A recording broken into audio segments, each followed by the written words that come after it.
Let's then talk about our map ban and pool for this best of 3 series. Again, we're running with our updated Pro League, map pool with all 9 maps, and 6 of them will go away. First up, Villa Theme Park. Jacob, why don't you guide us through this ban phase? Well, we're looking at, again, a rematch from the first upper bracket semi from 2 days ago, so it's helpful to keep those maps in mind. It was Border, Chalet, and then Cafe. Honestly, because the map pool is so varied these days, if you wanted to go to 3 completely different ones for like a rematch, I wouldn't blame you. I honestly think that if Rogue, after having this much more time to boot camp, feels like it's necessary to try something different, they've absolutely got the ability to do so. Only difference here being Cafe cannot be, in this one, it was the decider. In that game, it was a 7-4 victory for Victus. Rogue decided it's not something that they want to factor in. They're also not like the biggest fans of Villa in the world. They've not played it over the past 3 months, so it doesn't shock me that they take that off the board. But once we get into these first couple of picks, I'm curious how this does translate to that previous series, and if we start seeing some of these maps come back up again. Ooh. Chalet and Border, both of which were the first 2 maps played in that series, but the difference is they've been flipped here because Rogue actually had first pick, they went with Border and lost it, and then Victus tried to do the same thing on Chalet. They picked Chalet and lost that, so we're seeing a repeat of those first 2, but the order in which they've come up here is completely different. You know what, it's just revenge match. It's just turning around and Rogue being like, well, we beat you on your map pick. Technically, we're better. Recency bias dictates that if we could beat you on Chalet the other day, we can now beat you on Chalet just mere days later, and that's what they're going to do. Victus, just absolute trending with that with the Border. I love that as well. And Skyscraper, oh, I actually think this is a good map ban for Rogue. For Victus. I actually think it's not so good for Rogue if it does get to the 3rd map. Again, I spoke about the sweaty little Victus plays that I saw on Skyscraper on their attacks. I'm telling you, Rogue loves to peek everything, have a little bit of fun with things. They were coordinated. They were synergized on that map on their attacks. So you can't manipulate that, I don't think. I mean, only difference is that Rogue, so far over the past 3 months, are undefeated in 2 straight plays in the EUL on Skyscraper, so I don't really know which way I swing on this, because I do agree, like, their play on that from yesterday was fantastic, but if we need to go to all 3, it's kind of a toss-up for me. Well, there wasn't a spoit back then, was there, Jacob? That really shakes things up, though we think it shakes things up. This is the first time, I guess, we get to see him in action through this tournament, so this is the debut, I like to call it, and maybe this is the good way for him to show it off. Again, for Rogue today, it's do or die. You have to win this matchup to be able to go up in that final against Wild and have a shot, not just at getting the 250,000 from here, but also to qualify to our next tournament on land in person in Saudi Arabia in a month or a couple months from now. So there very much is a lot of pressure to perform today. And I'm wondering if Rogue can really make it, because Ratty plays, I mean, there's a plenty in here, Jess. Yeah, I mean, again, we won't see Wild today, but I tell you what, all of the European bracket is way more frag heavy than I expected. There's way more aggressive plays and jump outs than I expected. I look to Latin America for some really nasty gun skill and everything like that usually. North America in spades when I think about the just crispiness of it. But yeah, Europe who usually likes to play a little bit more strategic. Not that we necessarily have lesser gun skill, but maybe that's what we're masking here with the strategy a little bit. I'm a little bit of a toss in there, but this has been nice, and it's been really a pleasure to watch a different side of EU. Jacob, final thoughts here before we start getting into our game. What do you think? I mean, if Rogue doesn't win this, I feel like it's almost too little too late for Spoit's first outing. I do want to see what happens if he has to have like a best of 5 pressure on his shoulders, but that's just me as somebody who also loved seeing the kind of pressure that Bolo was put under and how that forged him into the player that he is now. So as far as I'm concerned, Rogue like desperately need this, but Victus are at a point where they don't have nearly the same amount of pressure on their shoulders. They're here, they beat Rogue once already, and they're 1 map away from almost securing themselves a best of 5 berth. So who takes Chalet? Who takes Chalet? Just put it out. I need to hear it, and why? I'll give it to Rogue for honestly no other reason than they had the confidence to go into that as Victus's map pick in the previous series and beat them 7-4 on it. So I think history can repeat itself. I mean, they had a pretty good showing. The bands were pretty good, even though Victus got rid of that, the Florist and the Azami against them. I don't know. I agree. I actually think Rogue could take map number 1. But if Victus do, then like for me, it's like it's over. It's like it's all over Red Rover, like that series. So like I think number one is like the linchpin for them to like springboard off of. And you're right, Spoit will be the one that he needs momentum behind him. Like when you're young, your first sort of debut and everything like that, you don't want to bomb in the first map. It really gets to you, I think. So a bit of resiliency would go a long way if they get to snag that first map. Awesome. Well, thank you very much, Jess and Jacob. That was our pre-show and our pre-match here at Gamers Without Borders, brought to you by Savvy Gaming Group. It's time to get into our game. Can Rogue actually make it through? We're going to see more of Spoit, and that's Ace and Fresh to take us through it. Enjoy. Thank you very much, Milosh. We have missed you. Nice to have you back. And talking of back, I've got Fresh with me once again down here in our little cyber basement. And we are ready to get another day cracking, Fresh. We've got Rogue versus Victus. I'm looking forward to this one. Obviously, a little bit of a rematch. And I think this could be spicy. I think it could be as well, and I think the initial thing to pick up on straight away was the analysis that Jacob said, is that these teams played each other 2 days ago in a best of three, with one team picking Chalet and one team picking Border. They've flip-flopped, they've changed it around. The team, I can't remember the exact side, but I think it was Rogue have picked into Border this time, and Victor's picking into Chalet, which is conversely the opposite. And I think that's very interesting, because the map bans in best of threes, when you see rematches, often go very similar ways with very small tweaks. But this is quite a big one where they've completely just gone, actually, we want to take that team to the map that they picked into against us 2 days ago. I know it's an obvious point to pick up on, but I think Victus are going to have their work cut out for them today. Rogue seem to have woken up in the last match. We saw some stuff on the timeline where they just seemed to, feel like they'd found their feet a little bit. They got themselves gunning, and I think that Victus might just find themselves facing a different kind of beast today. I think so. I think, especially, we've got to talk about, Spoit. We'll talk about Spoit a lot today, but he had his first official outing, a day after they travelled to boot camp over in Poland, and it didn't go too well. That was 2 days ago. They came back, beat Heroic yesterday in a best of three, and he's really kind of getting into it. It would have been absolutely disastrous for him in his professional playing career to start off with 2 losses in this tournament before it even really got going into a UL. So I think naturally there'll be a lot of eyes and a lot of talk about him and how he performs in this roster. We already saw the desk compared him to, in a similar vein to how Bolo was when he came in and turned 18. So, there's a lot of pressure on his shoulders already, and he's only just getting started. When does Spoit play? That's going to be the question, isn't it? He's going to be playing very, very soon. It's going to be a couple of minutes, and we're going to be getting on in there. But yeah, as you say, I think Spoit actually was highest rated player for Rogue in one of the matches the other day, so he's certainly hitting the ground running. He's come in there with a little bit of pace, and like you say, I think as a team they just need to facilitate him to grow that confidence, and they could have a real asset on their hands, and that's something we're going to focus on today, along with the 9 players. Don't worry, we won't forget that they're there. But yeah, I think it's going to be good. For me, Victus, no matter what happens, they can hold their heads up here. They've had a good outing in this tournament. They've impressed me so far. I mean, even for a team that, obviously, if you don't know Victus, if this is your first time potentially seeing Victus, you weren't with us yesterday, you might be wondering who they are. And they're a team that played inside of UKIN, and they're now playing in NPL, which is kind of the UKIN Nordic merger that will give 2 Challenger League spots. So they're eyeing up a place in Challenger League come, the end of the year, and then eyeing up a potential place in terms of EUL, in start of next year, if it all went perfectly. And I think, but even for them, like you say, they can hold their heads up high, but how often do you get to play one of the top EU teams in a best of 3 twice, where it actually matters, where it's not just a scrim? And I think this experience for them will be absolutely vital. I think they've seen a few flaws found out when they played Rogue, and especially yesterday when they played against Wild.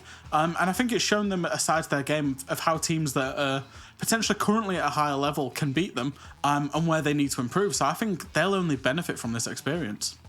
Yeah, I think you're right. It's absolutely invaluable for them. Like, you can do all the scrimming you want. You can scrim against those top teams. There is nothing like going up against them in actual competitive formats, no matter what that looks like. So it is going to be getting underway for us right now, Fresh. It's going to be Rogue versus Victus. We saw this matchup on the first day, and they come back together in the lower bracket. Wild are currently sat waiting for the winner, and that will be our grand final tomorrow. So big moment for both of these teams. Victus particularly a real opportunity for them here. And I'll be honest, Fresh, what a surprise it would be to have neither Rogue nor Heroic in that final. Yeah, I mean, most people would be looking at, like you say, but either of the kind of EUL teams in the final, you know, to go to the event in Saudi Arabia later on in the year. And to have either Victus or Wild, it would be absolute monumental because, you know, there's a lot of EUL teams that could have played it. There's a lot of existing kind of tier 2, high tier 3 teams as well. And, you know, these are two of the names that you wouldn't have expected and we could see. So, yeah, it's always an interesting one. Going into the map, not the map bans, the operator bans.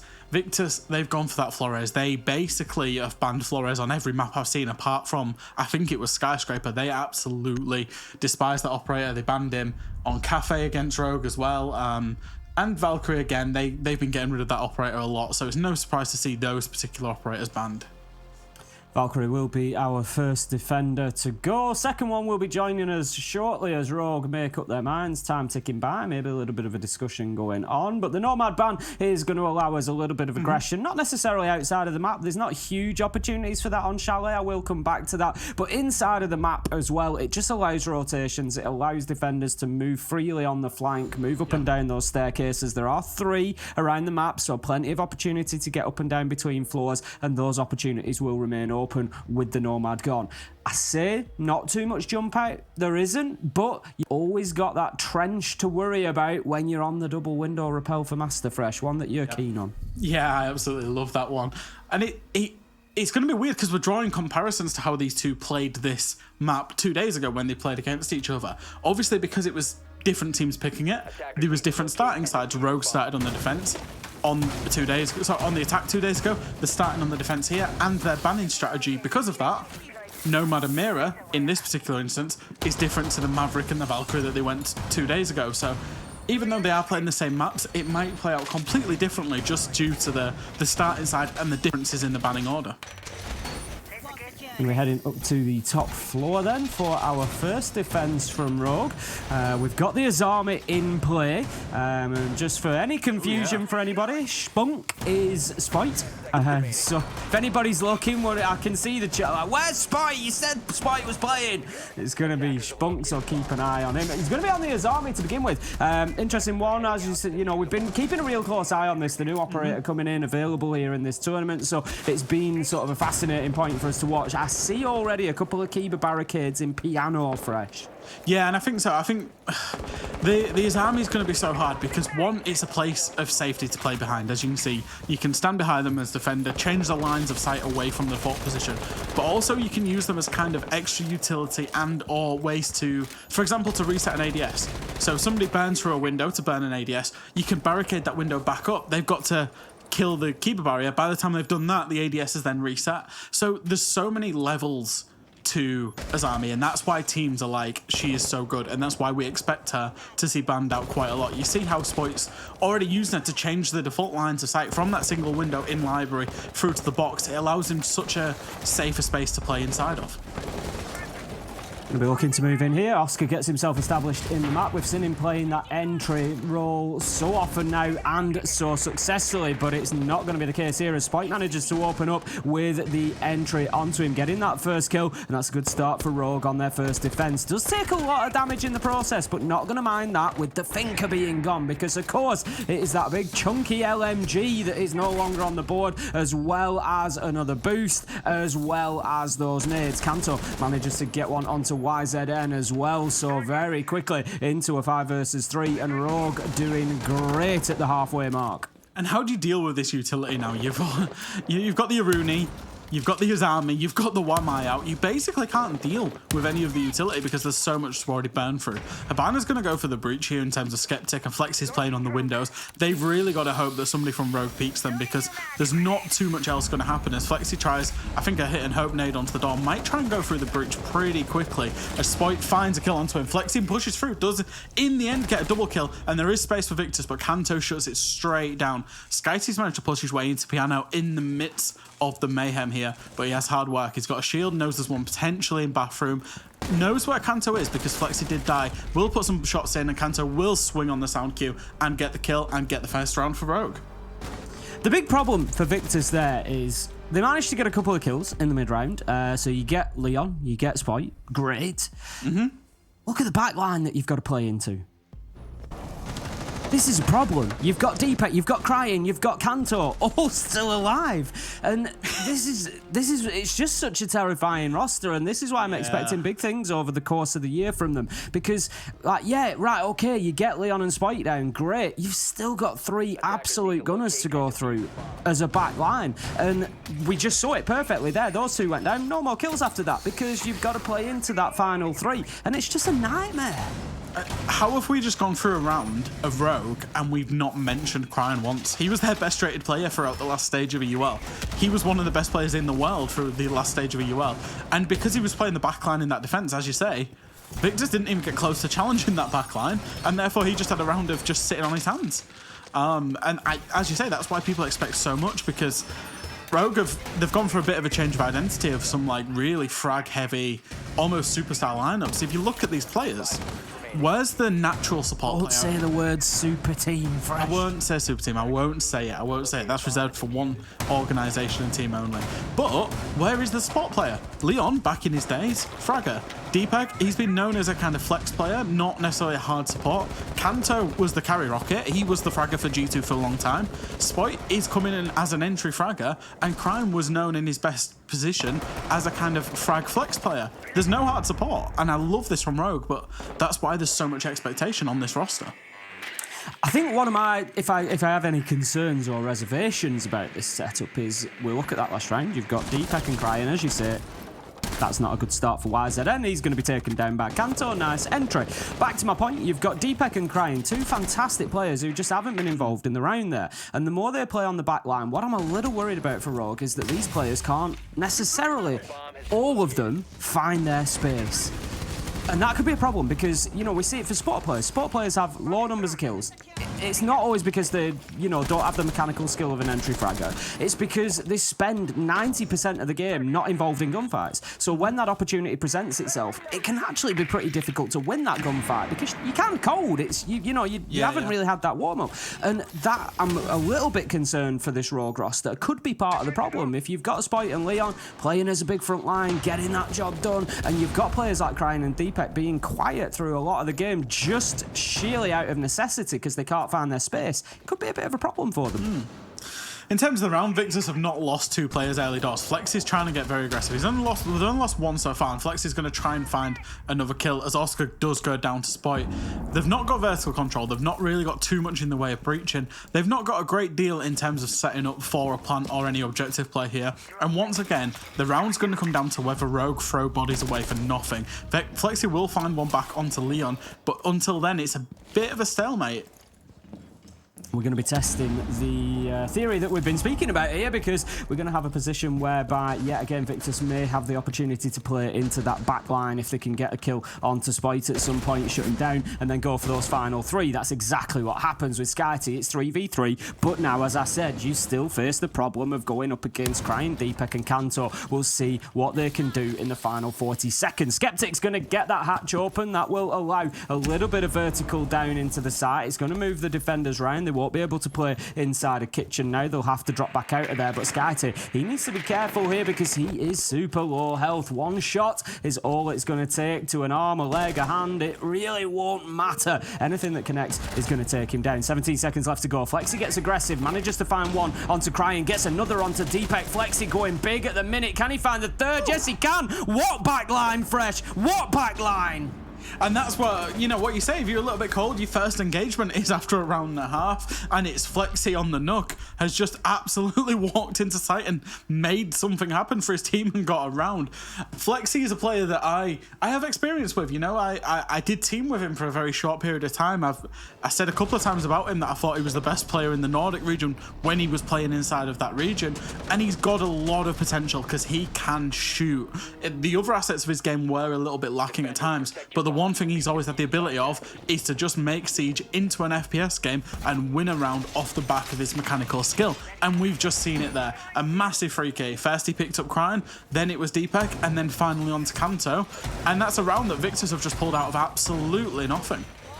it was almost shooting range stuff from him. You know, they were at 3 different distances, and he just went further and further down the range as he picked up each one and managed to close out the round. I've got to pick up on it there. We saw the little message in all chat from YZN, the little celebratory Sue message. And I've got to chuckle. And I'm not having a go at you, YZN. But he's that guy in this. He was that guy. He was the entry death. He's 0-2. His teammate clutches up and he comes out with the bit like giving it in all chat. I love that. Flexi is Portuguese and does absolutely love Ronaldo, so I'm not surprised to see why I said honestly, I love to see that. I'm not having a go. It's just, I'd love the response. You know the response you get in rank to that. Yeah, 0-2, mate. Yeah. I love it. Moving through, we're going to be on a dining. We're not going to be on a dining. We're going to be on a bar gaming defense. Dining was just lost, unfortunately. Flex is having a lot of fun on that knock. 6 kills so far. And Victus, realistically, that's another couple of rounds. They started off slow yesterday when we saw them, Tim, of kind of losing rounds where they should have won. They started off slow again today, I think. Strategically, they've probably been beaten twice, but like we say, Flexi pulled out a round through pure mechanics. So I'm looking for them to not have just entry deaths so early on, so solo this time. They've done well, they've got him below, they've opened up that stock wall with Maverick, and Skyty's got himself a nade kill. So for Victus, this first minute of the round has been instantly better than the previous 2 rounds. Yeah, definitely warming into things here. Kanto looking to make the challenge from Mezzanine. He's going to try to hold on to this position for as long as possible. It is a real key location in the defence of Bar and Gaming, and one that Victus is going to have to deal with. He's got Deepak in support on the Aruni just up at the top of Library Stairs there. So they're going to just basically hold on to each other's positions and try to keep each other safe. Spot, he's going to find one onto Skyty. That is the entry killer taken down and leaves us now in a 4v4 at the halfway mark. Spike's played a nasty little position there, relying on the fact that there are no drones available. Hid behind the table, popped up, killed Flexi, and then pops up again and kills Oscar. I think we know why he was the hottest property that was coveted by multiple EUL teams in this offseason, because you saw it there, just how well he's able to just play off instincts and shoot. I love a cheeky fadeaway. I absolutely love a cheeky fadeaway. Hit him with the shot and then drop down the hatch and off he goes. What a round, what a match we've seen so far from Spite. He's come out big, 6-2 in the first 3 rounds, and right now Victus are on the back foot. 2v3, 50 seconds left to go, trying to get themselves established into sight so they can have any hope of putting this diffuser down. But all that Rogue really need to do at the minute is just hold on to those hatches, because they know that the pressure is vertical. They know that both of the players are up there, so they just need to hold on to the angles and wait for the drop to happen unless Victus start to move vertically down, but they don't. Deepak manages to find YZN as he tries to transfer to the Library Stairs. He's going to get taken down. Skeptic manages to find one. Beautiful reaction there. Drops the hatch, but drops to death as Leon is waiting for him, takes him down, and Rogue are now 2-1. Yeah, good round from Rogue, and especially a good round from Spite, playing out on that extension away from sight, managing to pick up a 3k within about 20-30 seconds there, and as you say, with that fadeaway. That really was the turning point of this whole round, was Spite playing from this position in dining room, and that kill, that fadeaway, I know why I loved it so much, Ace, because it was a bloody nice beauty. shot. Yeah. Absolute beauty. Yeah. Mate, you can't do too much from there, realistically. If you're Victus, you've just got to try and make things work. And it's another round where they've been in that position of just try and make something happen from a man disadvantage. That's 3 rounds in a row now.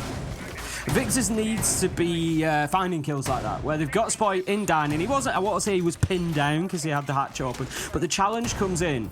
He's down to about 20 health. That's the gunfight you got to finish off. And I know that, yeah, he pops up over the box, lines up his shot, manages to get the headshot. But there was still, it felt to me like there was time there. There was time for that gunfight to be won by Victus. And yeah, they really can't. And the timing as well wasn't ideal. Flexi comes in. The challenge is just a little bit miscoordinated. You want both people challenging him at the same time so that he's not going to get away with his life, let alone with 2 kills as well. So, but well taken by Spite, and he is going well, as we've said. If you look across, Kanto's keeping up with him. He's on 4, Spite on 6, and they are a dynamic duo at the minute. They're going to be both up on the top floor towards the Library. It's going to be a master hold, so it's quite an aggressive defense from Rogue here, not giving up any of that top floor. But once again, they're going to be on the army as well, and I love watching this operator play, and I think she's going to be so... When Mira hit the pro pro pool and hit the pro game. She was so redefining to how defenses were played. I think Azami's got that potential as well, and we're only seeing the tip of the iceberg so far. Spoit's up on it again. As we're seeing Victus, they're trying a slightly different approach. Last time they went directly for library. This time they've gone for bar gaming and to try these up nades on the yellow pings. One is sent, does get Kanto to 1 HP. I don't know if it was the nade or somebody peeking him from main door, but he is in a precarious position here because he's between a rock, a hard place, and 2 other operators. He needs to play this very carefully if they know he's here. This is it. We've seen from Kanto before over stage 1, sometimes overstaying his welcome in places, and he did much better towards the end of the stage with that, not giving his life away, but he's just in such a difficult position here. There's nowhere for him really to go. He's likely going to finish off the man there. Nice kill onto YZN, so that is now a 4v4 as Flexi levels it up with the trade. Kanto getting the absolute most out of that situation that I think he could there, Fresh. Yeah, he played that very well actually in the end. I feel like Victus just completely forgot about him, especially with it being YZN just going into mezzanine without really thinking about the fact that Kanto was previously just occupying that position and therefore would be in proximity. But good trades for Victus. It's a good round, minute 30 so far. Get the flank drones established and the breach is open, which means they can start actually working towards a plan. Spoit's got a big role to play here actually because he can lock off a lot of the default angles to allow defender movement to actually go and challenge the breach if they would want to so do that. Gonna have to challenge Spoit on that long angle. That's something that they're gonna need to deal with to begin with. He's on the Azami once again. That's been a consistent pick for him so far. And we'll see if any more of those keeper barricades come out to try and switch up the late game and make the defenders' jobs a little easier. But no, they will not, as the hot property on the side of Victus, Flexi, so far going well. He's 8-2. He's ahead of everybody in terms of kills, and he's gonna find himself another absolute beauty there onto Spoit. Leon is downed along the way as well, so it's effectively now a 2v4, and this is a round that should be good for Victus as Oscar manages to cover off the flank that was coming through from Cryon. Deepak might have an opportunity to pick up the downed Leon here, but they're going to need to be careful because there's a man out on the balcony. Skyte doesn't take the opportunity to go and have a peek, but they do take the chance for Skeptic to get in and put that diffuser down, which will be a successful plant, and Leon, he keeps trying to fight back, trying to get an inch and trying to get himself back into sight, but can't do it. As Skeptic and Flexi managed to close out the round, shut it down, and that's going to be Victus leveling things up. That was a really good round from Victus. Really impressed with that. They went through the motions, they got... And this is why teams don't generally like defending the top floor in terms of Chalet anymore. There's a lot of teams that simply just will not play it because when the attackers get through their processes and do the 1-2-3, that's the end result. Is you basically can't stop it because it's so scripted and so manufactured now. And Victus played it very well, and I want to give a shout out to YZN on the flank drones. And it's a really simple thing, and it's the whole team, but YZN was dead, and he was holding specific flank drones for that flank that Cryon did up the library stairs. You saw that there was 2 players, guns trained at top library stairs, deal with the flank first, then we go for the plan. That's exactly what happened. Cryon was shut down, and then from there it was easy pickings to just go in and get the plant down. It seems like a small thing, but that's the small thing that Victus have been falling foul of previously when we saw them, especially yesterday, tactically. So, you know, it's improvement for them. They're 2-2 on Chalet. We do consider it an attacker-sided map though, so they're going to have to pick it up because we probably want at least the next 2 rounds to stay competitive. Round number 5 coming up, and I'll tell you what, this first half is absolutely whipped by so far, Fresh. I don't know about you, but it doesn't feel like we should be 4 rounds in. We've had some fantastic moments, and we've got 2 more defensive rounds for Rogue. They're actually not sitting too badly at the minute. Victus are on the attack, which is the side we would expect to be stronger here on Chalet. Victus chose the attack, given that it was Rogue's map choice. So if Rogue can stick to a 3-3 half on defense, I think they're going to be pretty happy with that. If they could get a 4-2 and lock out these last 2 defenses, I think they'll be ecstatic. Yeah, I think so too. Skyty's managed to get his drone muted, but picked back up, of course. No points notification in pro play, so the mute will not have known that the jammer had muted the drone. Wow, I was trying to say mute a lot there.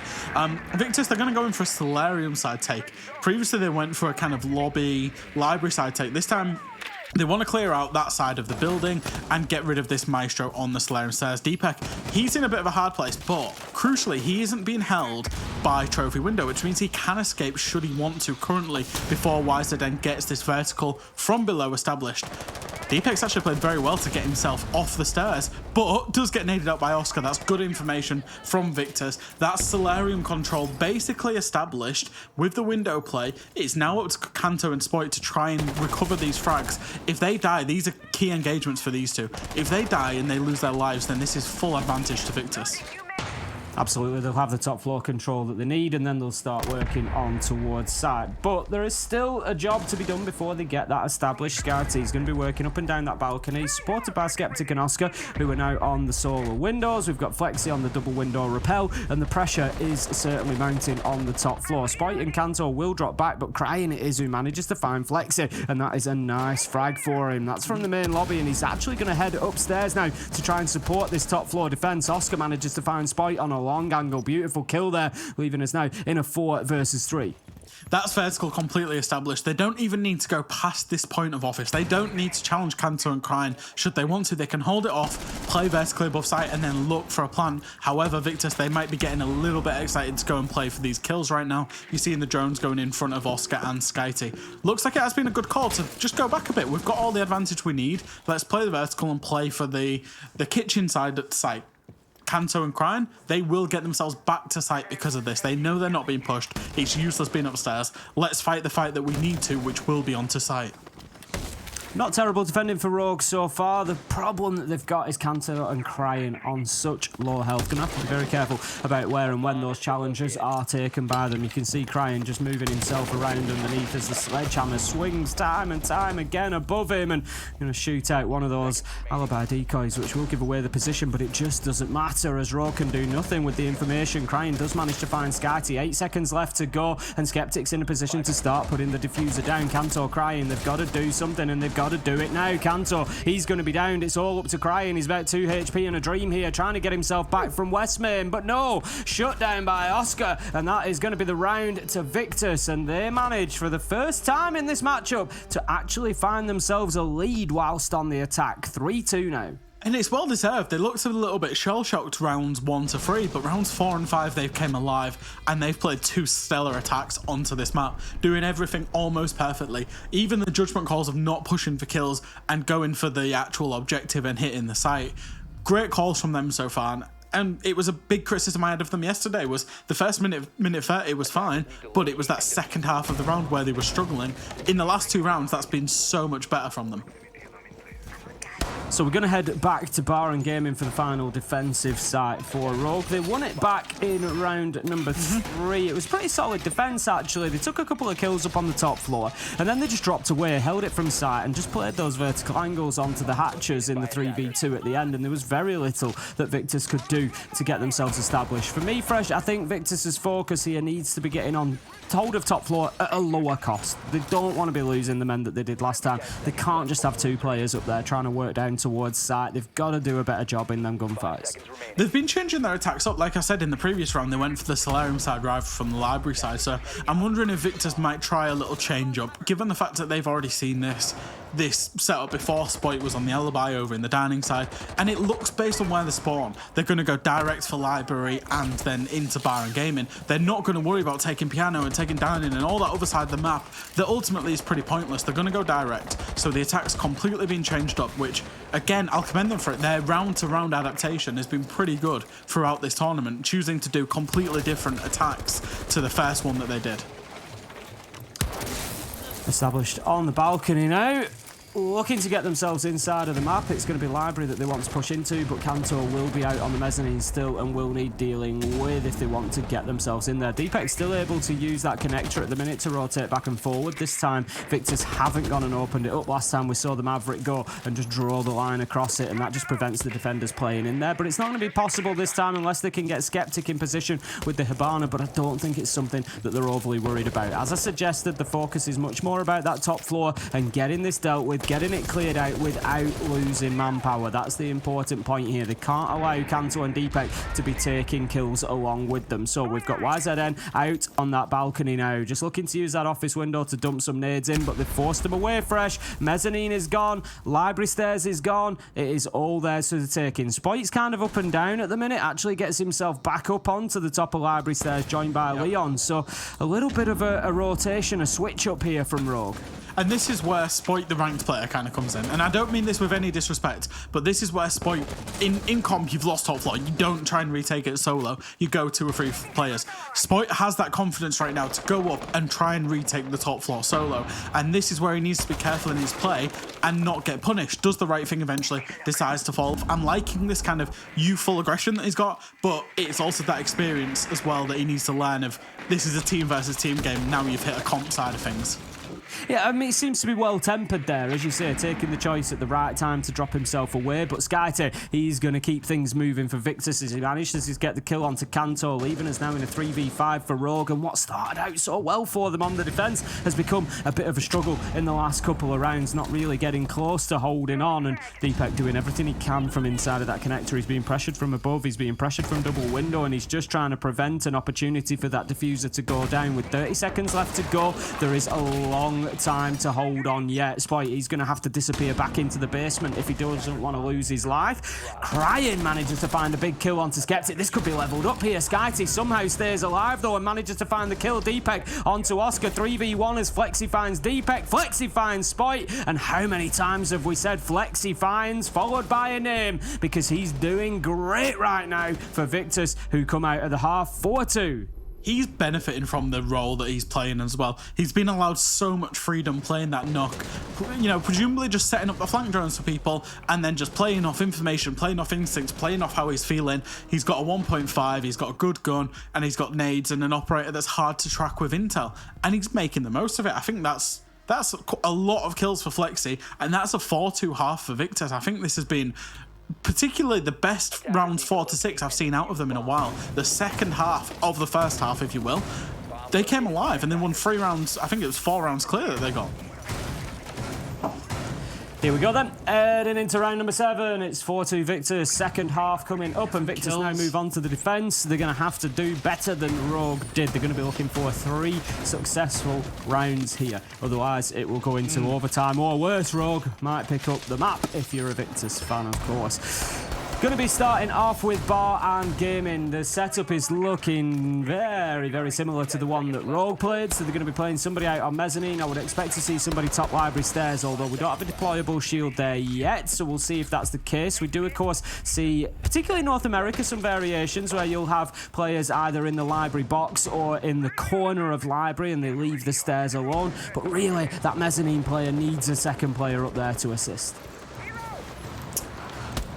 Rogue, they're going to establish some time and information. You see the yellow pingers coming out from there. It looks like they're going to go kind of Solarium across, which it is the default take. The kind of the straight take to library isn't preferred by teams. Spoit's going to get himself established underneath on the Finker LMG, no doubt. Quick comparison, Oscar was playing Finker but was only playing the Spear, not the LMG, which is kind of curious given how good the LMG actually is. Spoit's got himself all the way up into West Main, will have dining control very shortly. Yellow ping does come out, so he is aware there's a player in kitchen.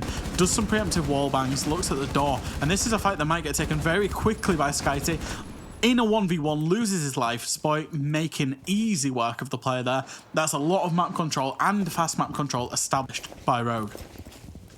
A good start, and one that they definitely needed. They don't want to find themselves any further behind here. Rogue wanting to get themselves straight on the board on attack. As I said, Victus are looking for 3 successful defences here. So if Rogue can get themselves 2 attacks to begin with, it starts looking very, very difficult for Victus then, because they've got to go with a 75% or better defensive rate after that point. Oscar manages to find a kill onto Kanto to level things up. 4v4 at the halfway mark. Rogue, however, moving well across the top floor. Just need to continue and clear out Mezzanine, get full control, and then start working on towards site. This next minute, this kind of middle minute, round minute 1 to 2 for Rogue hasn't been too great. They've lost a player. They've not really gained too much in terms of map advantage, map time, but Spoit, he's found a massive kill there onto Oscar. Opens a window and just finds Oscar just lurking around in Mezzanine. Maybe a little bit out of position, but time is of the essence. Top floor is still not obtained. If they don't get control of top floor very quickly, and there's a player playing in library that can potentially play a very ratty position, they're going to really struggle. Why is it Denny? He finds one back onto Leon, and Rogue, they're having a hard time at the minute. They certainly are not managing to really get the dividends out of the ground that they've been able to take. 50 seconds left to go and no real threat onto site so far, but that could be a big moment. Crying low health, but manages to find the kill onto YZN, and that is going to force Flexi and Skeptic to just bunker down and hope to play out the rest of the time here. It's going to give Rogue a little bit of freedom, a little bit of flexibility to be able to start moving around and trying to push these defenders inside of site and get some space for a plant to go down. Nitro goes out, unsuccessful. Skeptic looking to get aggressive onto that door, but he's going to face up to 2 Rogue players if he does, and he needs to be careful. Flexi just holding down from the connector, and time is running out for Rogue here as Skeptic steps up and takes what little was left of Cryan's health. There's the drop from Deepek, almost a last gasp effort with no knowledge of what was ahead of him. Skeptic finds the kill, and it's all down to Spoit. He's got no option but to try and put the diffuser down. The time is out, and Flexi finds the kill. And Victus, that is a fantastic first defense for them to grab. 5-2 on Chalet. I think they've played that excellently in that 2v3 there. Very fluid, knowing that people basically would have to come, can't drop the hatch, have to come from blue stairs, have to come from lobby stairs. And absolutely, I think it was Flexi, was it Flexi and Skeptic there? Both really well played. Yeah, really well played. Just the fluidity. They weren't locked into position. You see Skeptic there, basically sprinting across site to get that kill onto Cryan. Great knowledge there in terms of getting the player going down blue stairs and then finishing it off. It's hard to play in a 2v3, but we saw, I think it was Skeptic and Flexi and Cafe yesterday, pull off a 2v3 as well. And they're good in those clutch scenarios.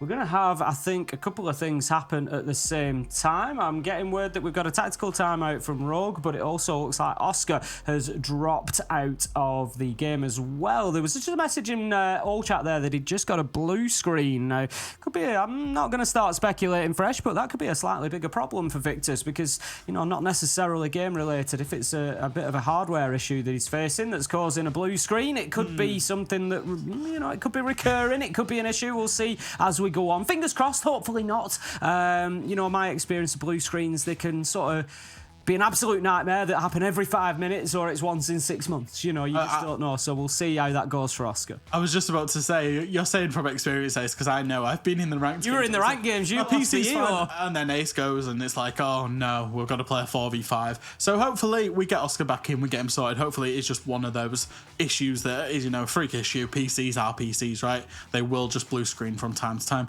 But I've just got to commend how well Victus are playing. Particularly, it took them a couple of rounds to get into it, but they've really found their flow on Chalet.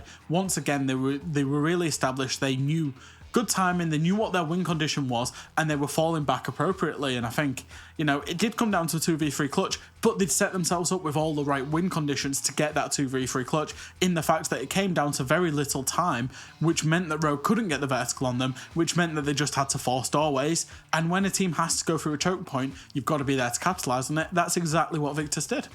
Yeah, Skeptic just timed it perfectly. The push onto that door into main lobby. As I said at the time, he needs to be cautious. He was pushing into 2 Rogue players, but he just picked his moment and he picked it very well. For me, Rogue, as you say, when they didn't get any joy off the vertical in the 3v2, it felt like they'd just run out of ideas. And 30 seconds very quickly turned into 15 seconds. And then, like you say, you're left with no option other than we just need to run in through these doors and see what happens. And they just, for me, just lost their way a little bit. And Victus, they were there just waiting to mop up the pieces. 5-2 now on the scoreboard, and Victus going fantastically well. This is a map that Rogue beat Victus on the other day. It was 7-4 to Rogue, but now Victus, they look like they could be cruising to a 7-2, 7-3 victory. It's so strange. So the other day, you know, Chalet, it was Victus's map pick, and it was won by Rogue 7-4. Today, it's Rogue's map pick, and Victus are currently winning it 5-2. So it's curious the way that these two teams are kind of matched. I know that they do scrim each other a reasonable amount, so they have a good idea on where they're at. But Rogue, I don't really know what's going too wrong for them. They're not. There's no necessarily like obvious holes. I think in that previous attack it was maybe timing a little bit, being a bit slow. But apart from that, they're doing the kind of default on Chalet. It's just that Victus are doing it better at the minute, and that's it's strange to say when we're talking about a team that's in tier 1 that went to 6 Invitational, that went to the majors, and a team that's, you know, in tier 3 that, you know, it should be night and day different, but these two teams, they're very close at the minute.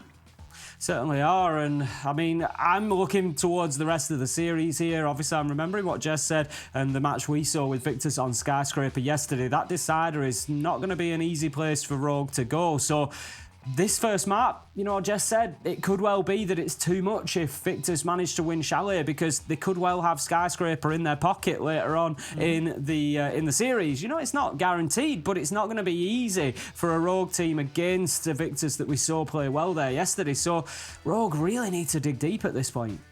Yeah, they do. I don't know if they're obviously.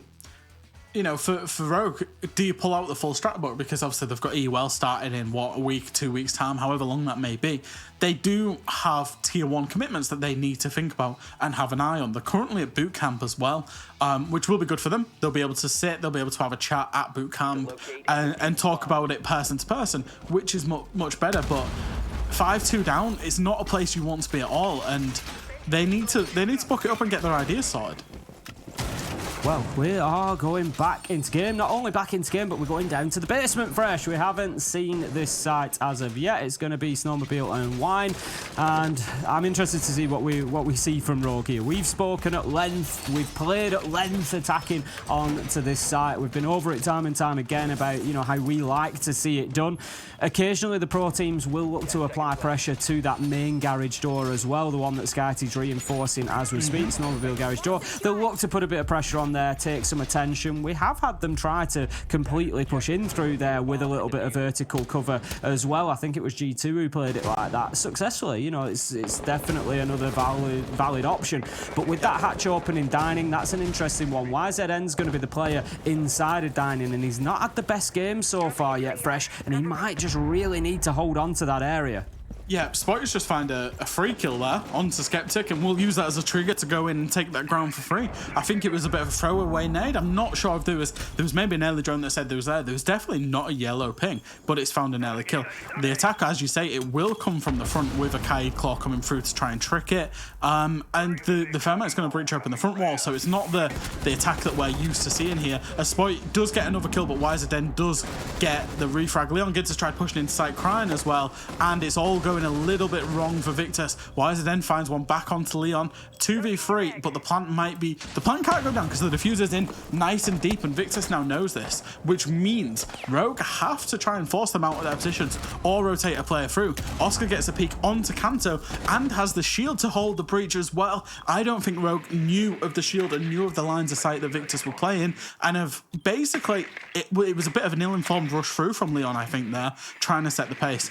They're now about regrouping, regaining their time, figuring out a plan, because they've now got to take separate 1v1 engagements, and Deepak has a massive role to play in taking this 1v1 engagement, presumably onto Oscar in blue. I'm not sure what Kanto's doing there earlier in the round. He's sat beside Green Bin, doesn't have diffuser in hand.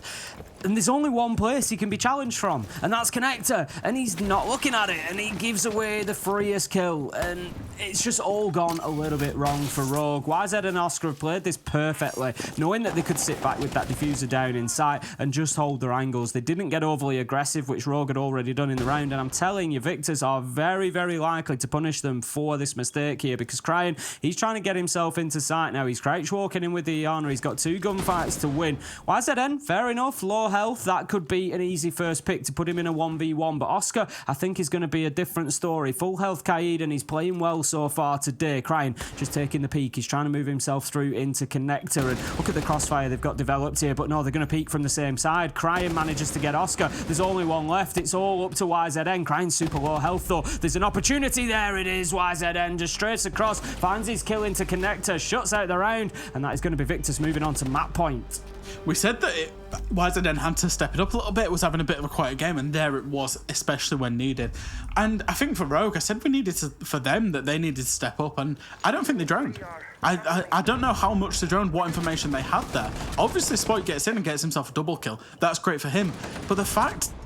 I'm curious about the diffuser placement and where Leon thought he was going. I think that Rogue thought that single wall where the shield was being played with the rotate, I think that Rogue thought that would be reinforced and Leon could push deep very quickly and get a plant on the wall. And then he's running through and he goes, boys, they've got a hole, they've got a shield, I'm dead. Because you wouldn't send your diffuser there. If you're trying to push in fast, it wouldn't be the player with the diffuser. So I think it's just a lack of information there. A bit unfortunate for Rogue. And now we said they had to recover. They've got to really recover now because they're staring down the barrel of match point. I think that kill onto Kanto was quite a pivotal moment. I think just watching it back on the replay there, he's unfortunate. He's basically, I think he's gone in with Leon and then just, it's not worked. Can't escape. And he's found himself in no man's land. Yeah. But the last thing he wants to be doing, and I've been in, you know, we've all been in this position so many times, is he's got a nade out. He's took his gun out of his hands. He can't make any challenge. He's thinking, I'm going to dump a nade into connector. And I think that's then his opportunity to escape. If I dump a nade into connector, I can't be challenged. I can get back out of this garage door. But the other option, of course, is to back your way out a garage door whilst ADSing and just be ready to take the gunfight. But, you know, it's easy sitting here and watching it and saying that. But he just gets completely caught out with that utility in hand. But it really did swing the round then because it left him in the 2v2. And Victus could just sit back and wait for the gunfights to come to them. So, well played from Victus. They managed that situation very, very well and leave us now in round number 9, which is going to be a match point opportunity for them. No more mistakes for Rogue. They're going to need to get 4 in a row to take them back to overtime, but it's not looking likely with the way that things have gone at the minute. ZN is going to take a big chunk of damage on the Legion there. He goes to the challenge though, super aggressive, and manages to find the headshot onto Kanto. It's been a miserable couple of rounds for him. Yeah, and he's got the kill. It doesn't really matter too much what happens now. It does have impact if he wants to impact himself back down main stairs. I'm surprised Spoit hasn't taken that engagement. Crying's kind of lurking and holding him. He's also been held from main door, but the main door presence hasn't killed him there. Will allow him back up that lobby stairs. That's a blunder from Rogue to allow Wiseden to escape with his life. Does go down the bottom floor, and Crying will finish that kill off in Wine Cellar. That's nice kind of anticipation from Crying. Gets the first kill.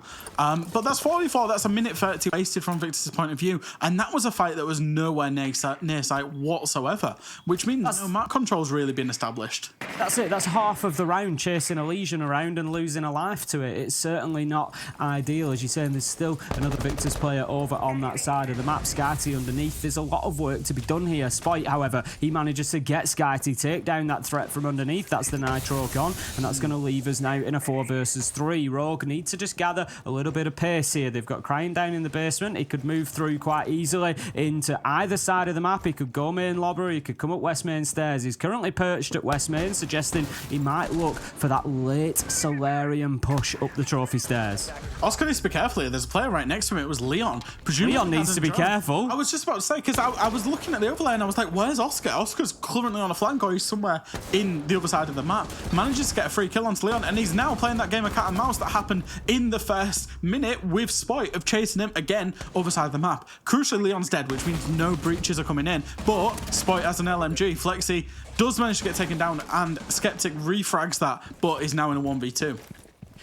Work to be done here, but no hard breach available on the side of the attackers. Deepak not bringing the hard breach gadget on the book, so they're going to have to push in through piano door. Skeptic gets one, but Crying manages to pick him up on the swing. That was dangerous because they were lined up. Look.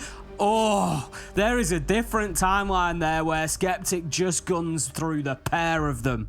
I did think they were going to have a little lineup for him, and I think any other gun but the SMG-11, because obviously you fire it in bursts rather than spray it a little bit more.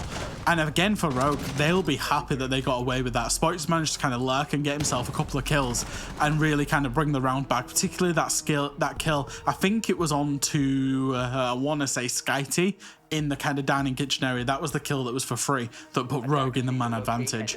But not a great round strategically from them. They lacked kind of an idea of how they wanted to take that map, take the map control from which side they were going.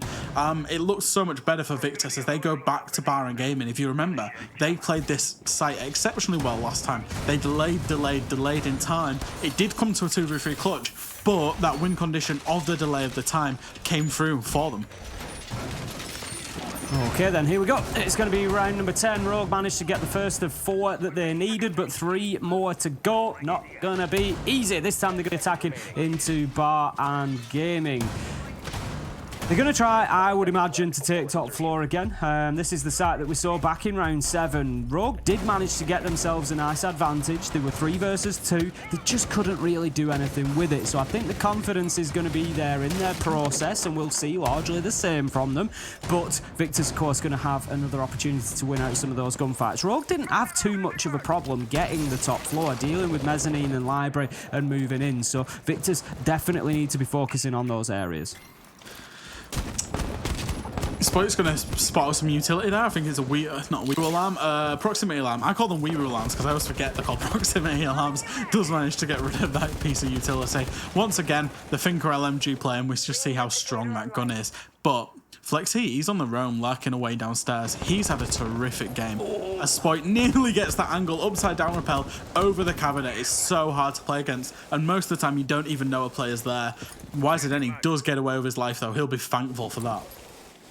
I think, off what we've seen so far, and I'm not going to over-egg it, I'm not going to, put too much pressure on there, but I'm really glad off the first couple of full maps that we've seen for Spoit on Rogue that we can say, yes, he is pretty good. Because you never know, like you say, when players make that transition and they move into comp, you don't always know what you're going to get. But the 13 and 8, he's going well, and he's had some absolute beauties so far, and nearly kicks us off with another one onto YZM, but it's going to be Crying, who goes in hunting for that entry kill to begin with. He's going to get himself inside of kitchen and dining and look to push and hold towards the main lobby and the fireplace there, just to prevent the defenders being able to rotate underneath, and YZN could get himself caught out, and he does as Crying finds that opener. I think his positional play wise, he gets himself caught out in a lot of places, dying to angles that he doesn't know exist or that there's a player on. I think it's very unfortunate as Spoit finds another nade kill onto Skyty. Although, as we said, 2 minutes have been wasted and vertical control's not established. So it's not like we haven't been here before. The difference at the minute is Oscar is still lurking top floor. He's still ratting top floor and he's waiting. He can have a massive impact on this round if he pops up and gets himself a cheeky little double kill or something like that, for example, because he's not been droned. He's got mute jammers. He's got a lot of cover. That's what Victus are going to need at this point in time, because with 45 seconds left to go, they are once again at a serious man disadvantage here on the bar game inside. They were able to win it out last time. Unlikely this time as Crying manages to find Flexi. That's one of those on-site defenders taken down. Oscar gets one. He's going to need to find 2. Goes for the challenge. Can't get it, but keeps his life. Manages to find Kanto eventually with the headshot. But Spoit, he finds Skeptic at the same time, and that leaves Oscar now having to battle back in towards site, and he's on low health. There's a man on main stairs. It's Spoit. He's hungry for more, and he gets it. Eats him up, and that is going to be another Rogue round. 2 out of 4. 2 to go.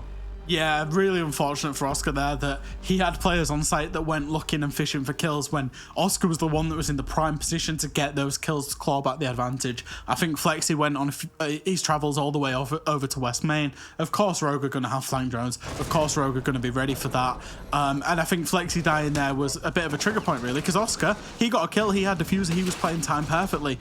All Flexi and Skeptic had to do was just stay alive. And I know I say just stay alive, right? But you don't have to actively go and run at them, is kind of what I was saying. So I think a little bit of a misplay, maybe a little bit of miscoordination, but that's the pressure that a man advantage creates, right? Is that when you're in a 3v5, you need to go and try and chase the kills back. But I think if Victus just held their nerve a little bit more that round, they'd have had a lot more success given where Oscar was playing. Absolutely. They're going to be trying it again. They will double down, go to bar and gaming. They obviously felt that, round 7 was more indicative of what they bring to this site than was round number 10. 6-4 it is, and as we said, we saw it at 6-2. Rogue had to get 4 rounds in a row. Well, they are 50% of the way there, and they just need to keep on walking. The momentum is with them at the minute, and they continue to get entry kills. They continue to have man advantage in rounds and keep on top of Victus. YZN certainly got himself going a little bit more than we saw in the attacking half of Victus, finding himself now 6 kills. But like you said, just needs to be careful of his positioning a little bit. Yeah, I think for Rogue, they need to be very thankful that Spoit's having a bit of a life game here, because Leon and Deepak, they're having pretty rough games. Kanto, I think he started with 4 kills in the first 2 rounds and has found 1 kill since then. So if Victus can shut down basically Spoit and Crying, they will have a lot of success. As I'm seeing a Lion, I'm seeing Amaru's, I'm seeing a fast play coming in from Rogue here. And here it comes. We're going to have a Nitro. That's unfortunate as Skeptic takes out YZN. Skati finds one and the kills just keep coming as Rogue rush into site. 3v2. Kanto answers the question, finding two for himself before being shut down. 2v2. Deepak onto Flexi and Rogue. They've got the upper hand. They've got the advantage. Oscar, he's down below 50 health and this is not going to be an easy challenge. He needs to play this smart. But if he holds this angle, he might just pick a man up. If he just keeps the line on this doorway, he's got Spike moving in on the Lion. But they are playing it smart here, Rogue, taking their time. There's over 2 minutes of it left. It's been a wild round. There's the drone. They know exactly where Oscar's playing now, so he needs to be careful about his location. E1D scan will pin him in position while Spike relocates upstairs. Yeah, Deepak's insight. He's got the angle. He's got the cover. It's all about Spike retrieving that diffuser now and getting the plant down. We'll go for the default position as Deepak will be the cover and swing out and get the kill onto Oscar. And that's a great round from Rogue. That's the Rogue that we know and love. That fast-paced, high-energy, off-the-cuff Rogue where they just play what they see and they're insight within 30-40 seconds. It worked out really well. For Victus, they had a bit of an unfortunate team kill coming out with a C4 and it was a little bit heads gone, all happening insight at the same time. And there was a big challenge for Deepak onto Flexi there. Deepak managed to win it out and that's what ultimately set up the 2v1. And Rogue, they, since their time out, they've actually been pretty good for it. They've been finding these rounds. It was 6-2 down and then now 6-5, looking to tie things up to go all the way to overtime. It certainly could be going to overtime. I've got to say it as well. Victus just seem in the last few round stretch, they look rattled. They look like they've just fallen apart a little bit, to be honest. They're giving opportunities to Rogue, straying out of position. They're not quite ready for the rush. They just seem to be really on the back foot at the minute. They look a bit punch drunk. They just weren't expecting the Rogue that had maybe been knocked down, it had been put on the canvas, but it's got itself back up and delivered a few big blows to Victus, and they weren't quite ready to be rocked by them. So we find ourselves all the way to 12. It's going to be our final regulation round. Victus, you win it now or you go to overtime. Simple as that. 3 out of 4 rounds that Rogue needed, they have now won, and they will be looking for that 4th, and I bet you they're going to be feeling good for it. Spike getting himself in the action again last round, 16-8 now, and going fantastically well. Like you say, just needs that little bit of extra chip in from some of the others as well. Yeah, and if you remember all the way back, I think it was the last time Victus actually won a round, was on the basement. They've gone to the basement again, but they won it because Rogue significantly misplayed with a fast plant push, where Leon had ran in with diffuser way too deep, way too early on. So Victus can't rest on their laurels and expect that to happen again. They're actually going to try and bandit trick, and I don't think the bandit's been droned out. There's somebody holding the drone hole, which means nades are going to come through to try and enable the thermite charge. But if Bandit keeps himself over to the left-hand side and keeps himself safe, he will be able to trick this thermite charge off. And he's got plenty of time to do so. Bandit is the perfect operator. There you go. That's one exothermic charge down. I wouldn't expect to see Rogue lose another one now. They should know that it's the Bandit because half has been electrified and then the other half has been electrified, so they're going to use the EMPs. That should be all they need. There goes the nade, and we get a beautiful view of it as Spike manages to find the Bandit of Oscar, just over-committing to the Bandit trick a little bit there, and he gets caught out with the explosives. Great start from Rogue. Yeah, he moved himself a little bit too far as well, then tries to take on a very aggressive angle. Does get punished with quite a lot of HP damage. Spite, he won't be punished at all because he can just heal himself back up. This is one breach established, but no vertical control. Nobody really pushing from any other angle for Rogue here. Might mean that they just walk into multiple crossfires from the main stairs, from the shield, from connector. In all honesty, this is a good old-fashioned ranked push into this. It is, into this site. Open up main garage, try and push in and plant behind green bin. That's that's how it went. As it stands, Rogue are now going to go for the rotation. They absolutely needed to. They weren't going to get away with a completely one-dimensional push in through the main door. They need to get above. They need to apply a little bit of pressure, whether that's vertically or whether that's from big garage side. We'll see. But yeah, absolutely, they need to go and move some of those Victus players before they go for the plant. Yeah, it's going to be a key engagement because there still is... I don't know if there's a player playing on the mid floor anymore for Victus. I think there is one. I think I just seen the silhouette of Skyty. And there's long angles through dining, so he can hold lobby and hold Flex's walk down. But the communication for Victus needs to be very clear here because they're at man disadvantage and Rogue are now coming from multiple angles. They don't have to just worry about the breach. So they need to take their fights with confidence but pick the right fights to take because it is going to come down to these last 30 seconds. 5 versus 3 now as Spike manages to get himself another on the board, and it's all falling apart for Victus as it's 2 versus 5, 1 versus 5. Could be a flawless round as Leon goes in and starts getting that diffuser down. Spike closes it out with another, and that takes us all the way to overtime, Fresh. Now, there's going to be a lot of EUL teams and players and coaches and analysts and managers and fans and everybody watching this thinking, my God, that Spike kid's pretty good. That's what? I mean, he's done all right so far. 20 kills over 12 rounds.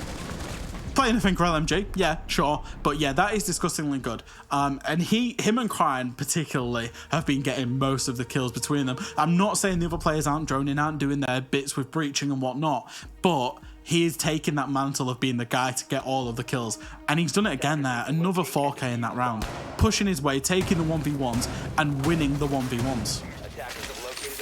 Going to go into a best of 3 rounds now. Victus, they start on the defence, and that's really not ideal for them, given that Rogue have just won the last 4 attacking rounds in a row. It just allows them to carry that momentum. They won bar in round 10, in round 11. Victus have been able to do nothing to stop them.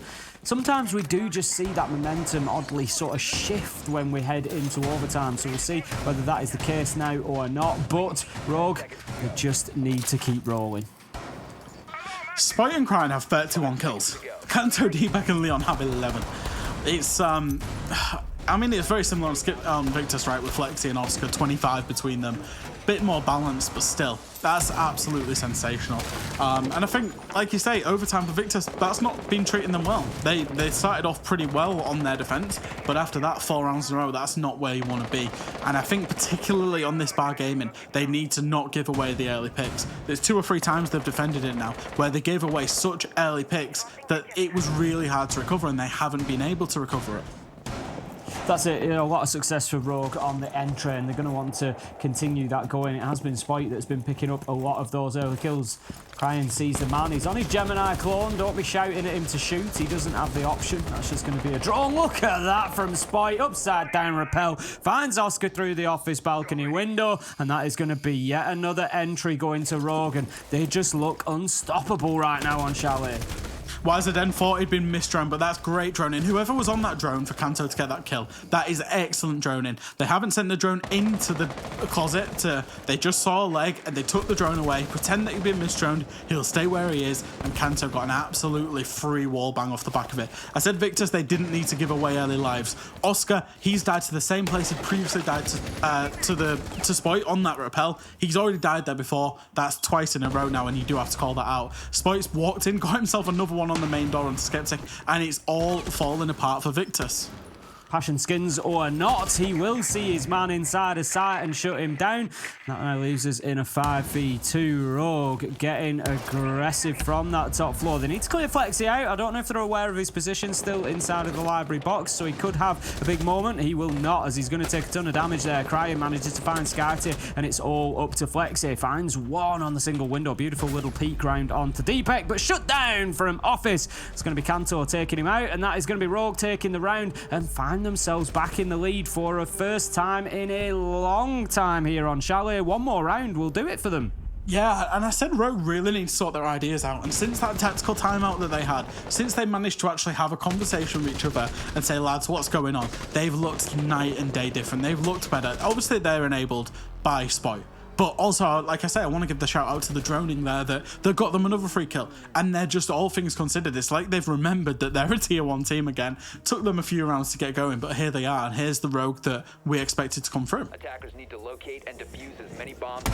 Bar and Gaming will be the defensive side of Rogue's choice. They're only going to defend once, and I can hear you asking me, how did they do on Bar and Gaming previously? So let me tell you, round 3, they defended it and they won despite an opening kill going to Skyty. They were able to fight back and get it locked down. Round number 6 they played it, and Victus won. Skyty again with the opening kill in that round, but Victus able to see it through and lock it down. So it's 50-50 so far for Rogue. They're going to be looking to improve upon that and get it finished here and now. But I think they're going to be fairly confident, and to be honest, Fresh, it might actually help them win it here and now, because they've got the confidence of that final attacking round if they need it, and they've just been absolutely unstoppable on that side of things. So for them, I think this is a bit of a free try.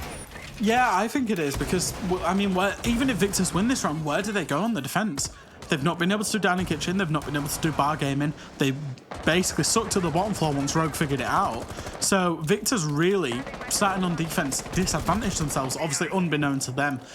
It was Rogue's choice who started where on the overtime side. So a bit unfortunate, but they've got to deal with it. And like you say, Rogue, they get a free try on defense because they weren't particularly good on defense either. It was a 2-4 split, and those 2 rounds were picked up right at the very start of this game. As I am going to be sending the drone in underneath. Just pings out the default cam so we can find it and take it down before heading in with the sledge. Opens it up. May well get back on the drone just to see what's ahead of him, or just looking to maybe apply a little bit of pressure on any roamers that are in and around there. Yep, goes straight back in on the drone, but he's left himself a little bit far away. He's going to be supporting himself now in getting into the main lobby side of things with Flexi as well supporting. And they're going to look to clear out Cantor and Spite, who are the 2 that are playing Mezzanine and Library Stairs. But I tell you what, Fresh, halfway through the round, and there's not an awful lot of progress for Victus yet. Yeah, there's not a lot of map control being established, and I think if you remember last time, they got Library pretty fast in terms of this attack. They managed to clear it out. Kanto's going to try and be naded out, I think, of Mezzanine when the utility comes through. You see his shield's just been taken out. Kanto's got a kind of an awkward role to play in here because he's in the middle of a crossfire. As Oscar, he's going to try and get a fraggy and get in. He's going to get a free kill onto Kanto, who doesn't have an awareness that he's there, but who knows he's there? Spite knows he's there. He's prone next to the shield, gets an instant refrag, and crucially maintains the map control, but will now give it up, knowing that Rogue have wasted 2 minutes. He's played some smart manoeuvres, a Spite like that. We've said it a couple of times where he's not overstayed his welcome. He's got his kill and he's moved away. He's relocated. He doesn't give his life away too easily, and it's just showing a good understanding of what's going on. Flexi going to spot out the Malusi of Crying, going in looking for a challenge. Not sure if he's still available. Nope, he's going to have moved himself away, so no chance there for Flexi to find the kill, but no! Spite does come through the door, and Flexi is lying in wait. Leon with a trade, though. That does well for Rogue. 3v3, 40 seconds left to go, and they could win Chalet here and now in overtime if they can get this round over the line. And every time that ticks by is another opportunity. It's another second gone that Victus don't have to work with. They're now opening up that top floor. They've got to get themselves in a position to support Skeptic here. He's just waiting. He's almost a bystander, Fresh. He's just waiting for that call that the cover is in place, but it's not going to come as Leon manages to find one. Deepak another. That's the diffuser down. That's Skyty out. That's Rogue winning Chalet. That was a massive, massive comeback from Rogue there. Like they were down 6-2 and took it all the way to 8-6 on Chalet. And that's where they've had to dig deep, and that's the quality that we know that they have, is that they won't lose the mental, they won't lose their composure. They will just keep winning round by round by round by round, growing in confidence and producing an absolutely stunning comeback. I think that could be a bit of a problem for Victus now, because we saw, I think, the mental game affect him a little bit in the second half there as Rogue's momentum started to gather. I commented on it at the time. They sort of seemed to fall apart. They were, not really winning the gunfights that they might have been earlier in the game, and they just seemed a little bit off the pace. If that continues forward into Border, this could be a quick 2-0 for Rogue. Yeah, I think so, and it kind of feels weird to say because Victus looked so good for so much of this map, and they really fell off. They're going to be hard to recover mentally from that, I think. And I think Rogue going into Border, it is a map, and both of these teams picked both of these maps across 2 best-of-3s, so both teams are really comfortable. But Rogue like this map, and it really suits into the Rogue that we want to play. We talk about how good they are with gun skill. We've got a team of 5 fraggers going to Border, which is a very gun-heavy map. So Rogue, they'll be feeling good, they'll be feeling confident going on to this second map.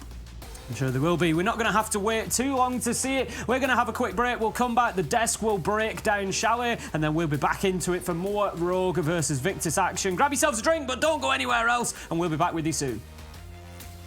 Progress is a race that has no end. After every finish line, another challenge awaits. How can we continue to push innovation in a sport at the forefront of technology? This is how.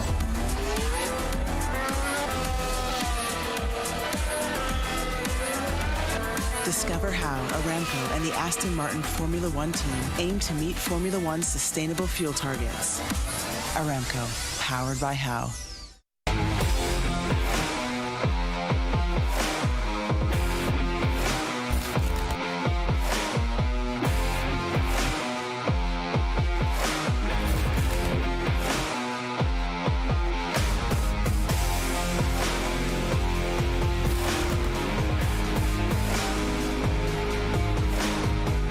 We know you hate it when you have to wait to get back into the game, but the wait will end in seconds.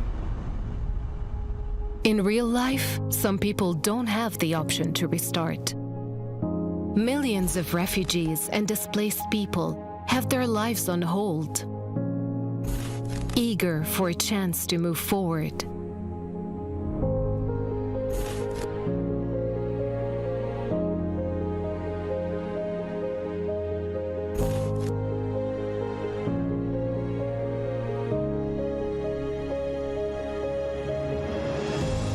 There are 84 million people around the world who were forced to flee due to war, conflict, violence, persecution, and climate change. And we are here to serve them, working day and night to provide them with life-saving aid and support. And you can be part of it. You can help people forced to flee gain access to life-saving aid like shelter, food, water, medicine, and much more. Donate to UNHCR. Help refugees and displaced families rebuild their lives.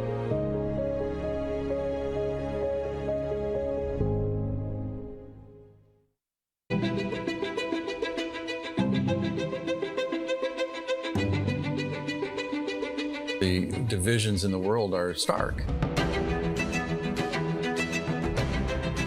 Recent years have shown some of the largest natural disasters ever in history. And that really hits hardest the people who had the least to begin with. These people need help. It would be a real tragedy if all these advances in science and health and technology only benefit people in a position to pay for them. There should be no lesser standard if you happen to be poor. These problems can be overcome.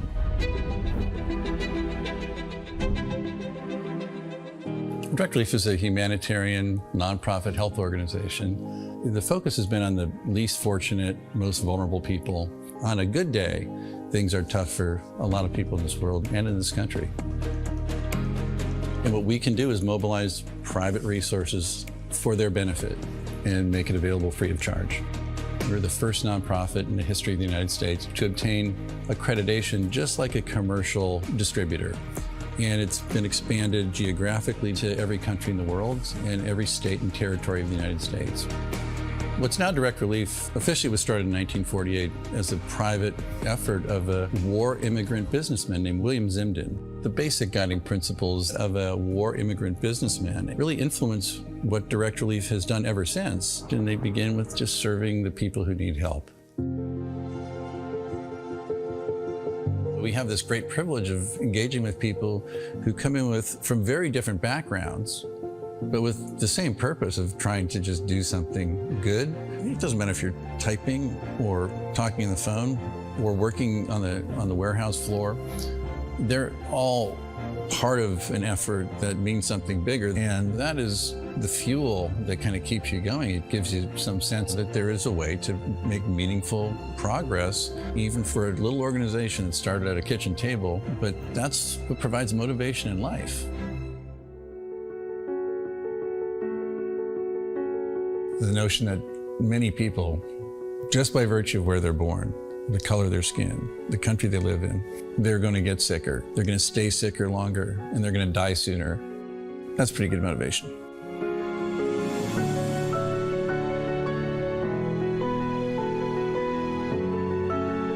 These issues are too big for any one organization to address. We really work hard to honor these guiding principles, invite people to participate, and we are sure thankful for the thousands of people across the country and world who have become part of Direct Relief by virtue of their participation.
Hello, everyone, and welcome back. After Map 1 to Gamers Without Borders, brought to you by Savvy Gaming Group. I'm your host, Milos the Medic. With me are Jacob and Jess.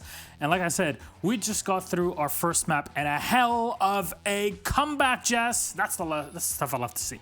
I mean, I didn't expect, I'm gonna be honest with you, I'm sitting there and I'm thinking to myself, Victus has got this. Like through and through, you look at the scoreline, you're thinking to yourself, okay, there's a possibility for them to really just easily, cruise this over the line, get a couple of your, defensive rounds and see how it goes. And then Rogue says, we have a man with an LMG.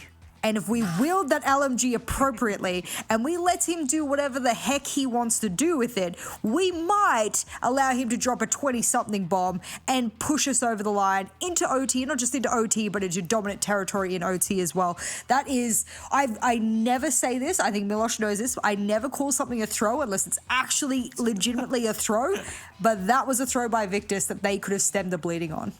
It's one of those things where this is just confirming something we already knew. We knew Spoit was going to do this. We understood if you utilize his mechanical skill and just have the rest of the team kind of work around that, then whatever team he's on was always going to do good. But the fact that it came this way in comeback fashion when he dropped 23 kills and it was 6 unanswered rounds that Victus just kind of allowed to slip through the cracks like that is the more worrying part of this. We knew what Spoit was capable of, but we didn't think Victus was capable of letting this kind of slide through. I mean, for a long time, we were looking at this match and thinking, whoa, dude, Rogue, you just keep getting diffed every single time. You just cannot get any space, and suddenly, once they get to the attacking side, you put somebody on an LMG, they do a lot of work. Spoit alone, but who else was, at least in your opinion, Jess, was showing up or was integral for this victory? I think there was a lot of criticism I had early, when we thought they were going to lose, about them doing things sort of a bit solo YOLO. Leon had a bit of a quiet one. Shout out to my man Leon, but I got to point you out there. I think the rest of the crew, I liked what I saw from Cryde. I know he wasn't one of the big fraggers out there, but there's sometimes you need someone to be able to make space and take the space, and whether they're successful in the kill department with that is not necessarily always the most key. I think impact comes in different forms, and for Cryde, there was a necessity for him to be that pinch pressure on the opposite side of, what do we call it, Spunk? Is that what we're calling it? Of Spoit? I hate the name he's come up with. That is honestly awful coming out of my mouth. But I think that there was some nice pinch pressure. I would love to see a little bit more synergy, and just imagine what they're capable of with that kind of synergy. I think credit also needs to go towards Kanto too. He had a bit of a quiet game and then woke up, and especially in those last 4 to 5 rounds leading into overtime, when he finds the kills department, he is that's where he thrives. That's where he thrived back on G2. That's where it feels like it's taken a little bit for him to surge back to a point where he can start doing that again. So if Kanto keeps that trend going and Spoit just does what he does, then you've got Cryne in the back line, and you don't have to worry about what Deepak and Leon do in the kill feed themselves. Just allow everyone to really conform to their own roles. Spoit might be the tip of the spear, and that might be what Rogue is trying to develop him into, but everyone on Rogue, I feel like, with the exception of Leon taking a long time to get his second frag, I feel like everyone on this Rogue team did really well. Yeah, fair enough to look at it. We're just looking at the stats as well and performance in game. But like you guys said, Rogue will take map number 1. Something both of you were saying is going to be integral for Rogue taking the series. Yes. Reminder for everybody, if Rogue wins this best of 3 in the next map, they go to the BO5 Grand Final. And if they win it over there, then things can really heat up for the actual tournament in person that'll happen in Riyadh in a couple of months. But speaking of that map 2, we're getting ahead of ourselves for that LAN final. Border is up next, and that was Victus's pick. So, Jess, your thoughts on it as we get ready for the match? I mean, if you weren't here for the pre-desk for map number 1, we preface the fact that this is pretty much the same 2 maps that have gone head-to-head with these guys in the previous matchup that they had. Now it's been flipped because they won each other's map pick, and as a result, both of the teams expected to be just as strong on the map as they were mere days ago. And I think since that's now been flipped on its head, I think Victus will be feeling a little bit of the pressure going on to the border and going, that's something we were beaten on. We chose that last game. Rogue Rogue are feeling themselves. There's a bit of momentum, and it's a very frag-heavy map as well. So that's something that concerns me for the side of Victus a little bit, because I'm like, yeah, that's not what you want. You maybe a little bit more strategic map. Maybe that's where you'd flourish. But I think there's still an opportunity, and I would hope, like resilience-wise, that lights a fire under their butt, and they're like, oh man, we had that so close. Like maybe we just clean up a few things and we got this, or maybe don't be so scared to gang, you know, up on the LMG that you can hear across the room. Maybe go and, you know, hunt it down. Whatever the answer is, I want to see it here on Border. Yeah, I'm in a similar boat. I was pretty impressed with Oscar's sledge play, especially in that previous series when they were on Border. That was a 7-2 victory for Victus when they played it against Rogue 2 days ago. And it also looked like Flexi really woke up in that previous matchup just on Chalet a couple minutes ago. He's in the server. He's doing what he needs to do. He was almost like the underrated hero I wanted to like give more credence to had Rogue not given that, like made that whole comeback. So I feel like the pieces are here in place for Victus. They just let like one little thing slip. So if you can shut Spoit down early, I think there's a real good chance for this to go all the way to a map 3. I'll tell you, Skyscraper is potentially in the books. Remember, map 1 had to go to overtime to be decided for Rogue, so possibility. Thank you so much, Jess and Jacob. Why don't we toss it then to our casters? Border is up next, and Victus have the shot to take it to map 3. If not, it'll be Rogue 2-0 to clean it all up. That's for our casters with, of course, Ace and Fresh on his 10th debut. Enjoy. Thank you very much. Milos, you're right. Fresh debut after debut. Spoits. Third or fourth debut as well now. Going very well so far today. Having a great first map on Chalet against Victus. And Rogue are going to be hoping for more of the same. They're going to be coming into Border. I'm really not too sure what we're going to get with this, but I've got a feeling, Fresh, that Rogue might just run away with things here. Yeah, I think Jacob said it quite nonchalantly. He said, if Victus can just deal with Spoit, like it's absolutely no bother whatsoever. Just click on him. Just when you see him, just click on him. Yeah, he's over there. Just get him out the server. If Rogue play a 4v5, Victus might have a chance. But given Spoit has just dropped 20, whatever it was, 25 kills, let's say, it was something like that. I know it was at least 23 on them. I think they're going to have a bit more of a hard time dealing with Spoit. And I think realistically, this map is all about gunfights. And the team with the most confidence and the most assertiveness, which at the minute, going on recency bias and recent form, is Rogue, will win this map. That's it. It's just they're just carrying so much momentum from that last 6-7 rounds of Chalet. So it's going to be very, very difficult for Victus here. I think one thing I can say for sure is that a good start is essential for them. We're going to have a Thatcher and a Zero ban. You've been talking about the value of Zero lately, Fresh, and we're starting to see that a little bit. He's got the Heart Breach gadget, he's got a good gun, he's got information utility, strong operator, and he gets taken out in the bans. And once again, comparison of the previous bans, the last two times these two teams played on this map, it was Thatcher, Nook, Azami, and Mira. So we've already got two bans that are different, both coming out of Rogue, going for different bans once again. And the Mira will be taken away. I think Mira on Border is a pretty much staple ban, particularly from the armory side, the way you can play a mirror window inside of the box to hold onto the armory breach, and then also another one potentially in office on that single panel to hold onto the office wall and the door. I would be surprised if mirror wasn't banned, but this keeps Azami up. The last times these teams played, Azami was banned in all but one of the maps, so we might get to see a little bit of Azami play, and you know that I absolutely love seeing Azami. Right then, here we go. It is going to be heading into round number 1. Border, we're going to be in Armory to begin with, and Victus will be on the defense to start with. So we haven't seen, I wouldn't say, a ton of competitive Siege on the new Border, Fresh, on the update, since it came in. So what are the defenders doing here on Armory? What are the win conditions? What are the key factors for them to consider if they're going to win this round? So a lot of maps, the win condition is time. I know I spoke about it a lot on Chalet. The win condition in Border is actually map control. So it's denying as much map control as you can. Normally, on the armory side, it's the CCTV room, as you see the observer point out here, and basically as defenders, you want to fight the entry into the building of Rogue. You want to get those early engagements. Don't let them have any map control that they can build from, because there are too many places from the external that you can hold or rotate through top floor. If you get control of, for example, east stairs as an attacker, you get control of east stairs, you can hold or rotate right the way, all the long angle right across. That's why we see a Mozzie there. And it basically, you've just got to fight them at the entry points and hope you win your gunfights as defenders. And that's what makes it such a hard map to consistently defend on. Here we go then. We are well into the action, 30 seconds, and Spoit is heading towards the archive side of things. He's on the Finker. That ain't going to change after the performance we've just seen out of him on Chalet. He's going to be using that LMG to maximum effect, no doubt. He's just looking to get that intel, get that information before he starts gunning on into sight. And Victus certainly need to keep themselves out of that line of sight. Need to be very cautious about their movement inside of the armory there, particularly because he's going to have the long angle down through that soft wall.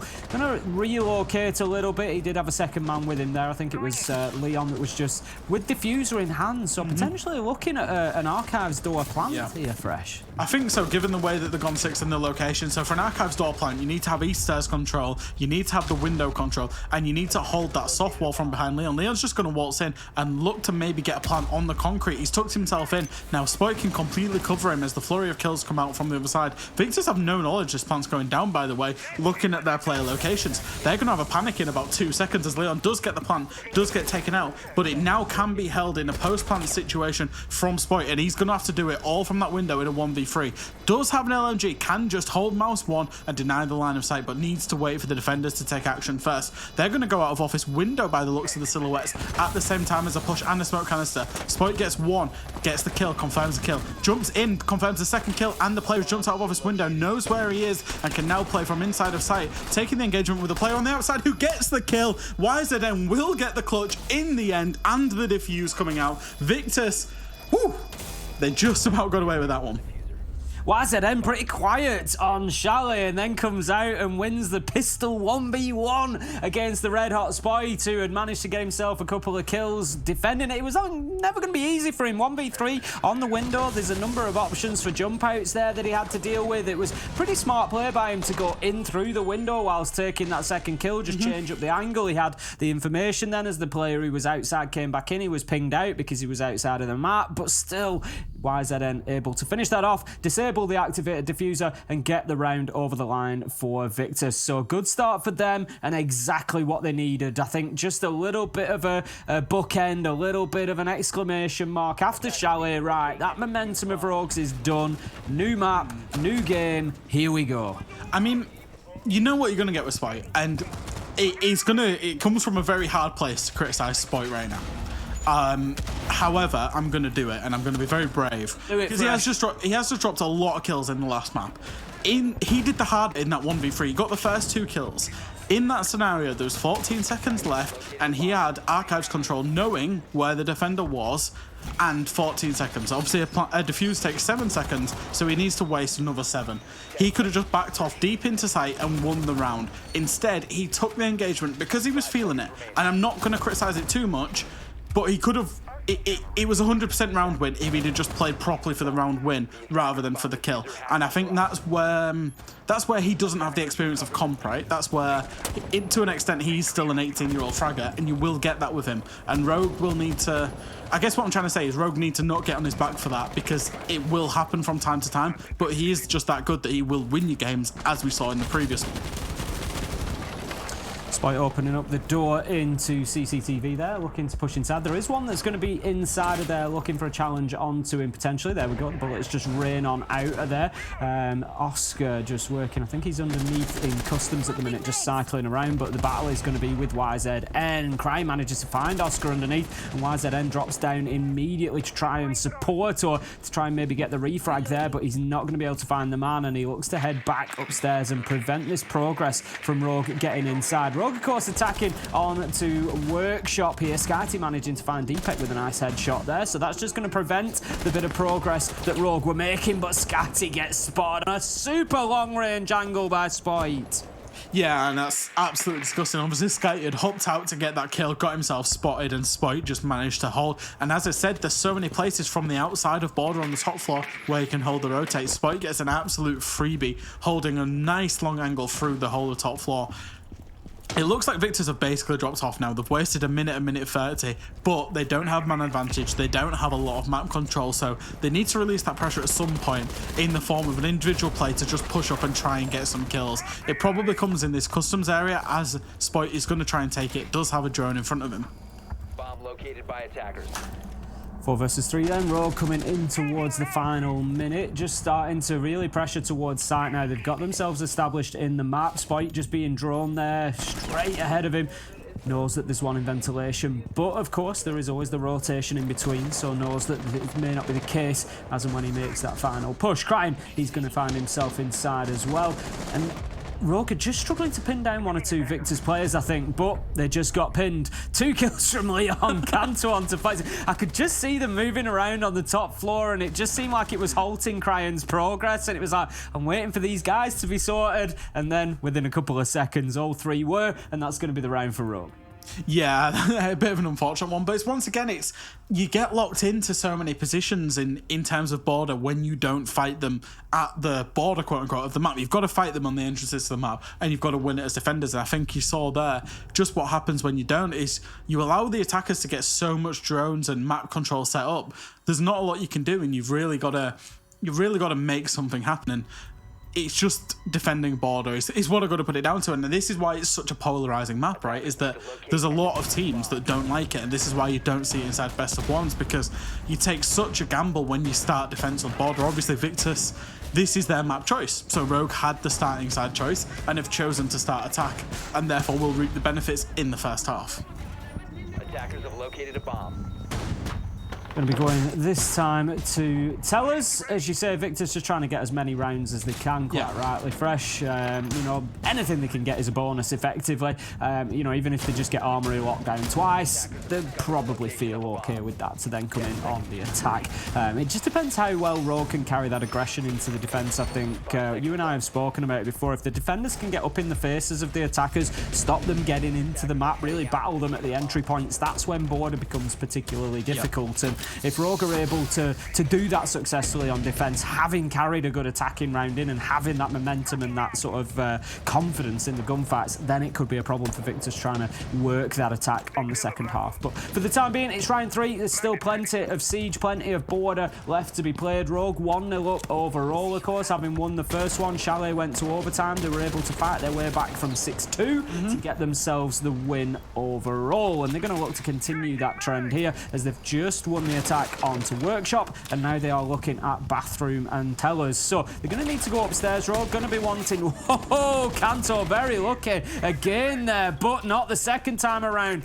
It just goes from bad to worse for him. He nearly gets swung on with the sledgehammer out. He then kills Spoit himself before being killed himself. Not a great start. It's all gone badly for Rogue. It's all gone badly This wrong. is what happens when you lose those 1v1 engagements on the entrance to the map. Neither Rogue player is actually in the building right now, and Victus are 5-2 up. It was an unfortunate team kill. It was maybe an ill-advised play, knowing there was somebody in Tellers, and Deepak and Leon, they've got it all to do. Leon's trying to get rid of an Asami Kiba barrier on the kind of long hallway window that's not actually a window there. Does manage to get rid of it. Deepak's managed to get himself into top east. Maybe he's going to try and play for a pick. Honestly, Victus, they can just fall back to site now. They can give Rogue this map control because job's done. They've got 5v2. They can just simply play it on the refrags.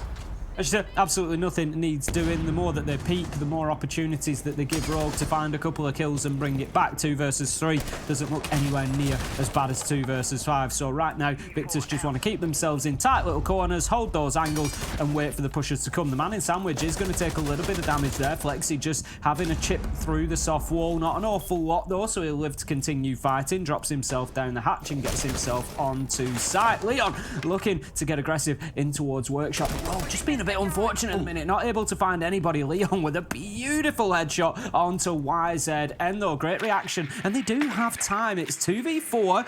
They need to find another couple of kills before they can even think about sight, and there's a lot of utility and information for them to play into. Going to be spotted out by the bulletproof camera there. 40 seconds left for Rogue. The problem is they don't have a lot of information because obviously there's a lot of dead players. The cams that they're using are getting kind of shown up. They're just going to have to try and walk into doorways and hope there's nobody in a rat angle, hope there's nobody playing a crossfire. You see him, Leon is droning for himself with his own Iana clone. Will potentially get hit by a mute jammer, maybe not, as Deepek's going to drop into server, get taken out by Oscar, and it's all on Leon. Deepek might feel a little bit hard done to there. Flexi gets the final kill onto Leon, and Victus pick up another round. And I got to say, that early engagement, it worked out very well for Victus there. Fantastic start for them then. 2 rounds, and they still have Armory to play again, which is probably where we'll see them go now in round 4. They'll be hoping to get themselves a nice 3-1 and bit of a comfort position then once they've been on the defense. So Rogue, they need to start finding some attacking wins here. Need to start finding a little bit of that pep that they had back on Chalet. They don't want to be having to come back from a deficit again and fight their way. Or maybe that's just the way Rogue like it. Fresh. Maybe they just want the adverse. maybe the masochist. Maybe they just like Meepy shouting at them in person. If we lose a few rounds, he'll take a timeout, then he'll shout at us, and then we'll win. Maybe that's the approach that's going on.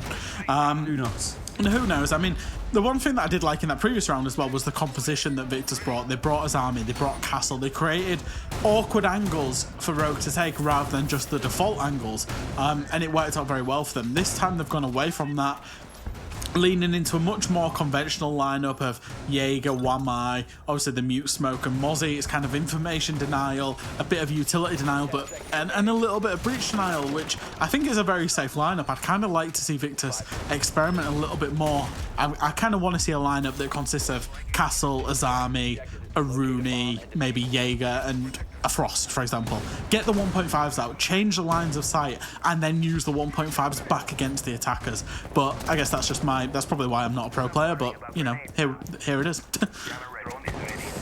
Into the action phase we go of round number 4, and it is up on the top floor again. It's going to be Armory. Now then, Victus were able to win this one out to begin with. Rogue did manage to get the diffuser down. Leon was able to get inside of Archives and make a plant. We almost saw 1v3 from Spite, but he was shut down at the dying seconds by YZN, who was then able, still had time as well, to get that diffuser disabled. So it was well played from Victus in the end, if not a little bit scrappy, but they still got the job done that they needed to.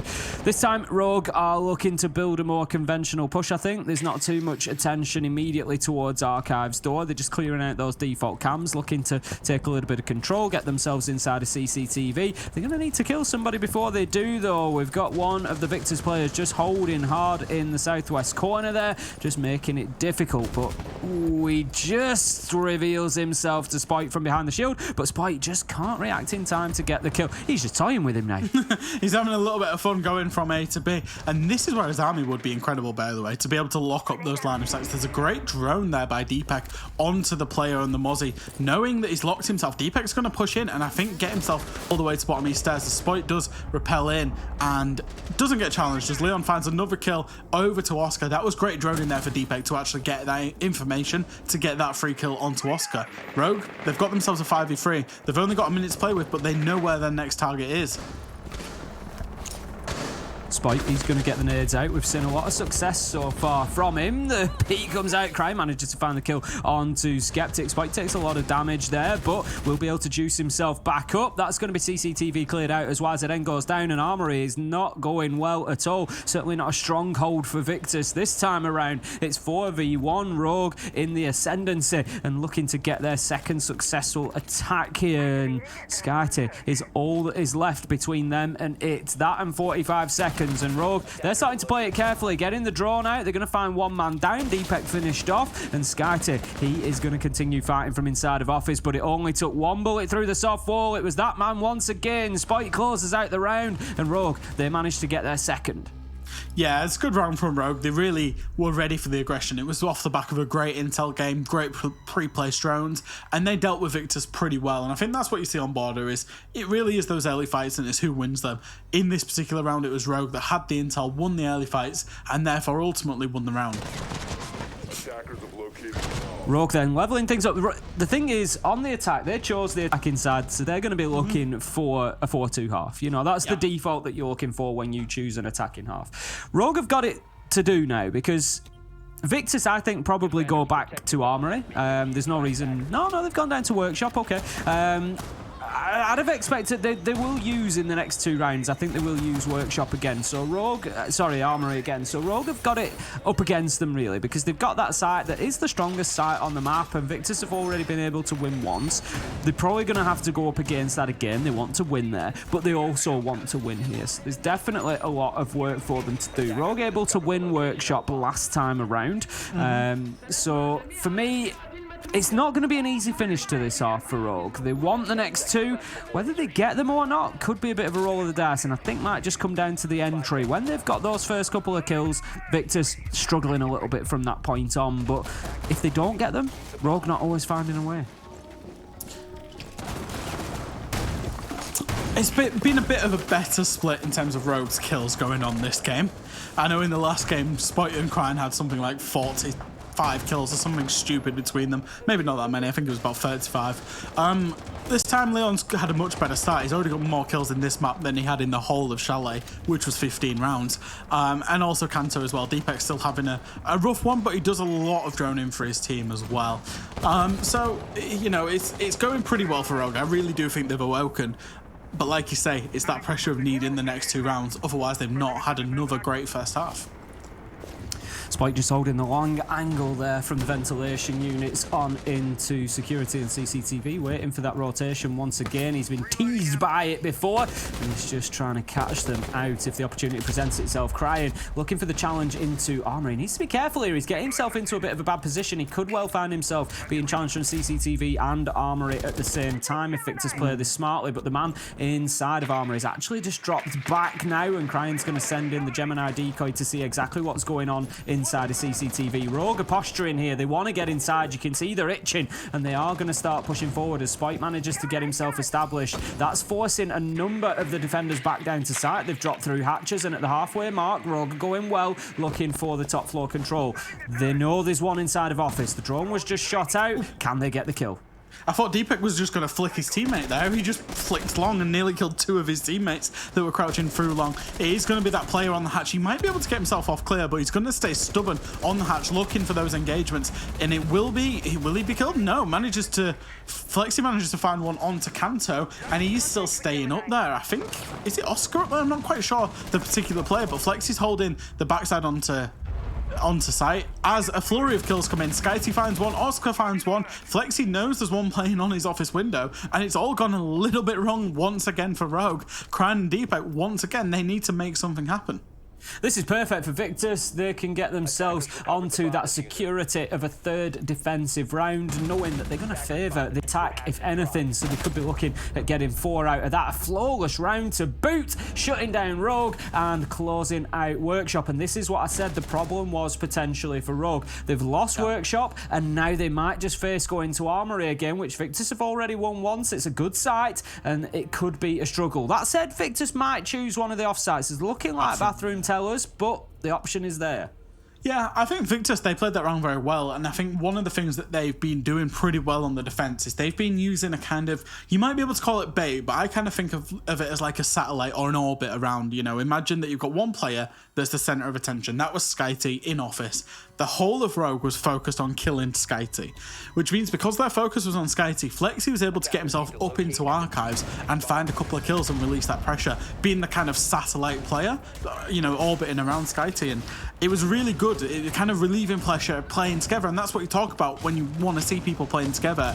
Is Skyty being like, okay, I'll just keep myself safe, they'll focus on me, you go and get all the kills, Flexi. That's what he did. It was nice by Victus, and Rogue, I don't think they paid too much appreciation. I think they thought that top 4 was clear apart from Skyty, and therefore they just put all effort into killing him. Didn't pay off for them.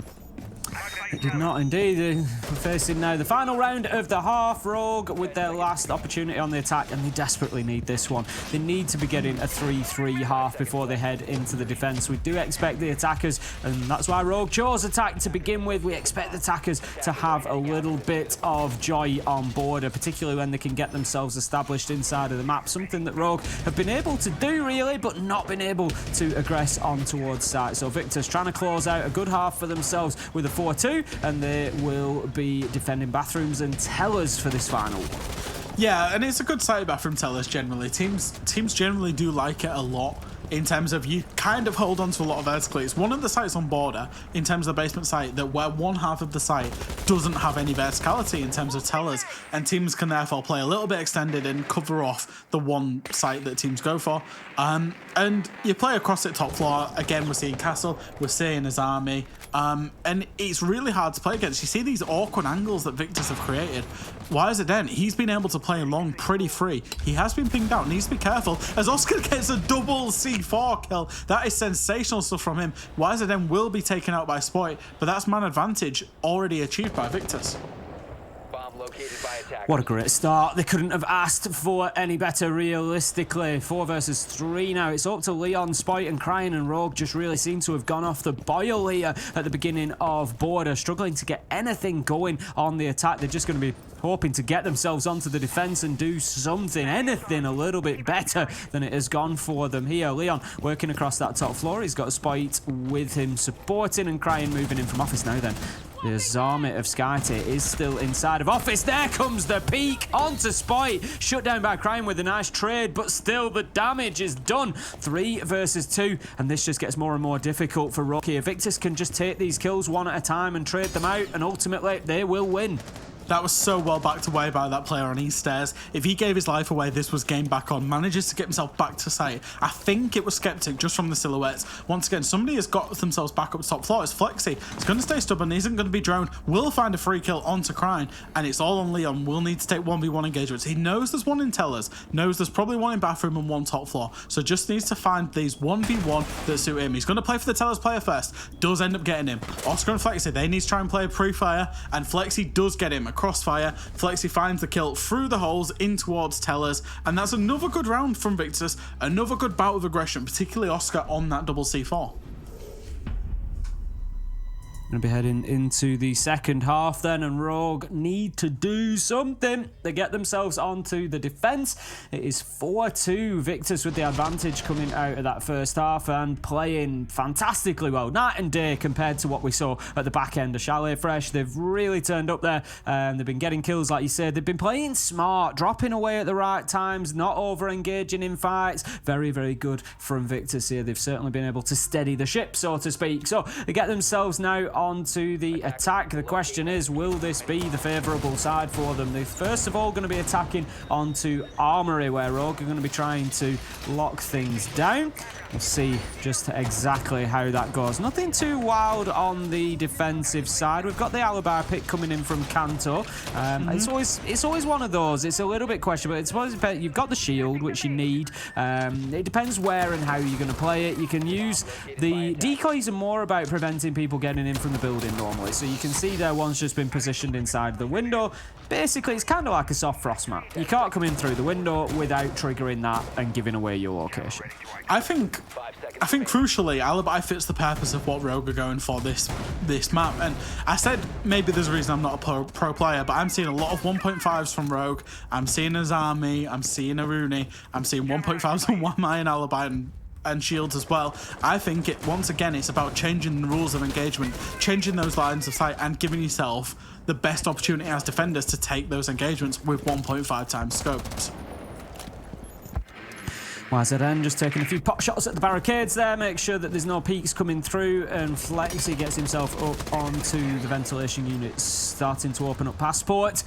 I'm not sure if there's going to be any progress specifically made in through there. Seems like a little bit of information that has been fed into him there that just seems to be causing a little bit of concern, just flicking from one to the other, but there's nobody in a position to actually be making any sort of challenge there. Now then, the Azami use continues, and I love to see it. Crying just using them inside of CCTV there just to try and secure that position in the corner. Again, it's like we've said, it's about creating these safe spaces, and he's just making it more and more difficult for the attackers to go in there and clear him out. But the big question is, will it be successful? If Crying is taken out without too much of a problem, then no, it's not. But at the minute, he is safe. Spoit going to take a little bit of nade damage from underneath there, but he's absolutely fine. He'll live to fight another day.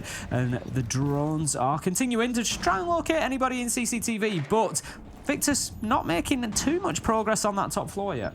I think they've been very slow in terms of a team, in terms of trying to take map advantage. They've gone for a kind of heroic play, this kind of approach of go in below and really force players out. Oscar does manage to find an upnade, and it is known that there is a player in Workshop. It will be the alibi of Kanto. Does manage to find the first kill onto Oscar. Has a massive role to play here. As gets the first kill and will have another player. Spoit's gone downstairs to try and help him with that 1.5. Does take the head off of Flexi, and SkyT has been killed by Kanto. It's all gone a bit wrong trying to get him below for Victus because Kanto just basically said no and will not die. Skeptic is pushed himself into 90 to try and find a kill towards site, and it's all left up to YZN. Does get taken out top floor, top east by Spoit in a massive double kill once again.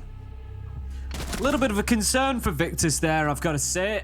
You know, yes, it's the primary site choice for Rogue, but there was a lot more to it than that. As you say, Kanto able to just run amok amongst them, and then Spoit at the end just picking up a couple of kills, running around that top floor pretty freely, and that is not what you want from Spoit at this point in time. We've already seen him have a 20-kill game, and if you let him get his head up and start firing, he's going to do it again to you. He's exactly the sort of player we've seen who is going to run over you given the opportunity. So Victus need to be careful to close that down. They had a good first half, they got themselves 4-2, but they can't let that slip away because this happened last time.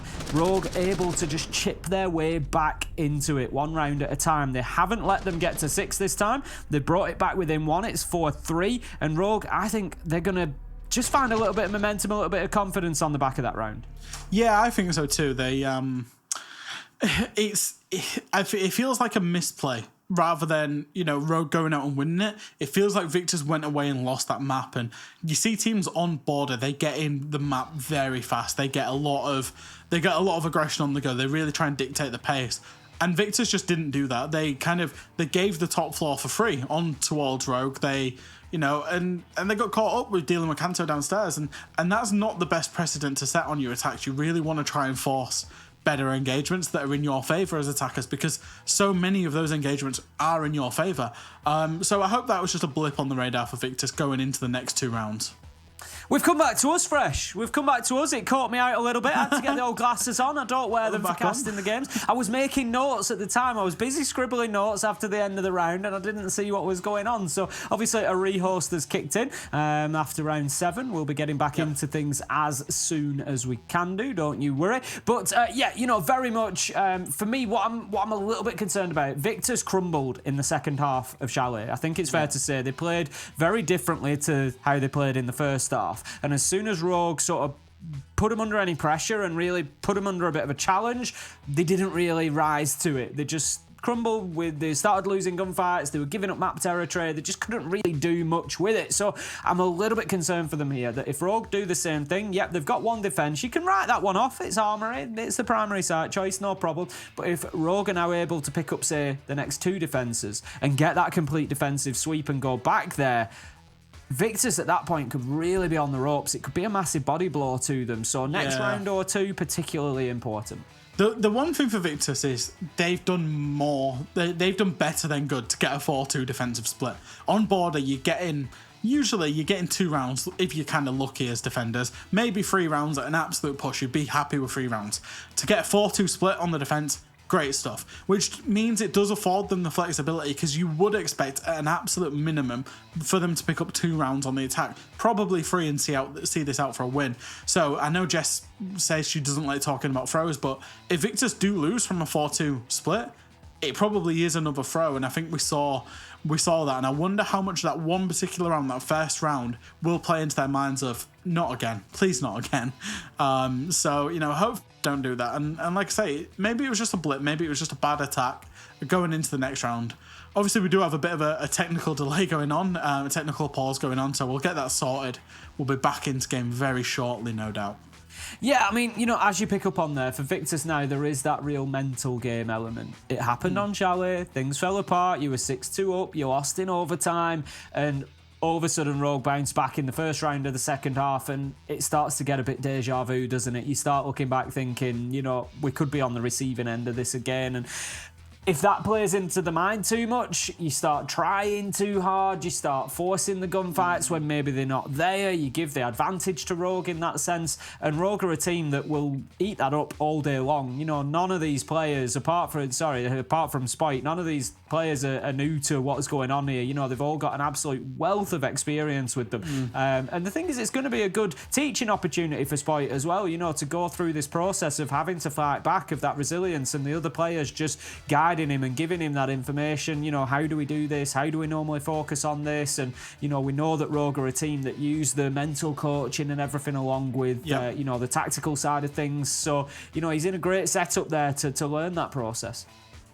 Yeah, it's and it is a big thing for them. I know they'll probably be doing it. You know, obviously they're at boot camp, they're in person, but we see them in EUL. They're fist bumping the cameras. You know, they're really giving it some between rounds, and they are a team. And we saw it in the previous game with the mental. There's not a lot of teams that have the mental fortitude to come back from 6-2 and get 6 rounds in a row to win it in overtime. And Rogue are one of them teams that do have a particularly strong mental. So, you know, they'll back themselves. And ultimately, they are the tier 1 team as well. They're the team that we'd expect to win. They're the team that we expect to have been around a little bit longer. I've seen, you know, Kanto's won an invitational. 2 invitational? No, just 1. He's won invitationals. So, you know, he's a world champion. They've got a world champion on their roster. They've got that experience. And they might need to rely on it. You know, they've had to rely on it already.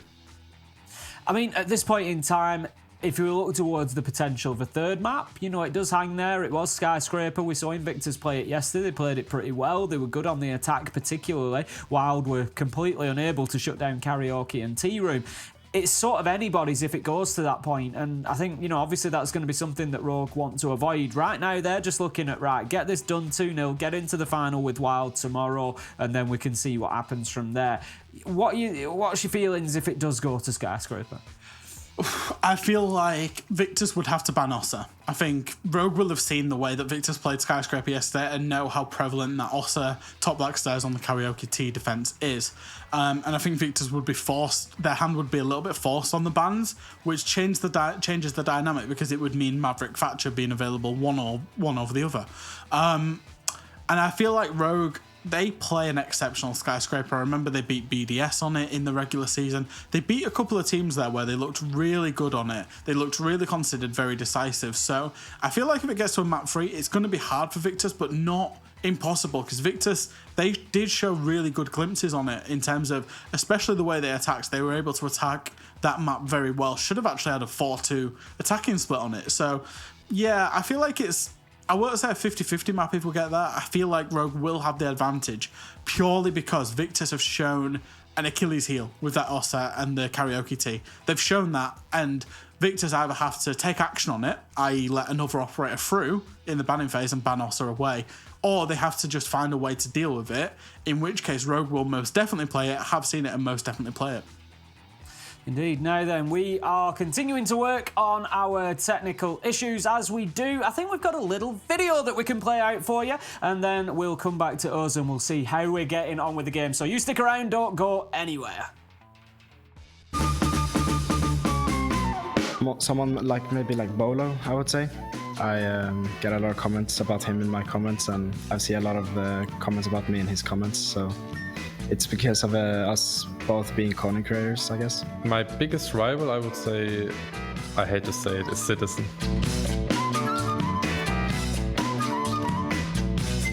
If I could only bring one player to a deserted island, it would probably be Cryan.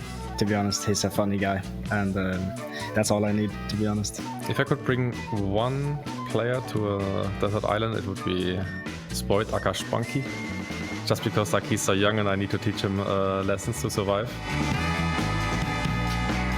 I think our region is the best in Siege because of we have a mix of all the fundamentals, because of the strategy, of the aggressive gameplay, and such like that. That's why I think EU is the best region. I don't think our region is the best right now. I think we have the potential to be the best, but like right now we are not. My past best memory with the Siege events would probably be when I won Nordic Championship when I was 16. My best memory for the past like Siege event was my first invitational in Montreal, because like I was relatively new to the pro scene, and then I met like all my idols on 6 invitationals. I kind of like the mix of everything in the gameplay, but I think the more of like the frag side of Siege is the most fun, the FPS part.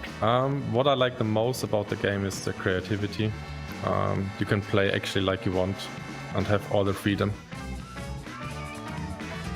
The 3 most overpowered operators in Siege are, I think, Lion, when he first came out. I think Finka right now is really broken. And I also think Blitz, when he was in TTS, in test server build, he was incredible. I would say Finka for sure, because of the LMG and nades and G6. Iana, because of gadget and weapon, nades, G6 as well. And one more, I don't know, like the rest are fine, I guess. And you are back with us. We're still working on those technical hiccups, and as soon as we've got them solved, we'll be back into game. Interesting little chat there. I always love those little behind the scenes there, Fresh. Get a little bit of a window into the minds of the players, Cryan and Spite there.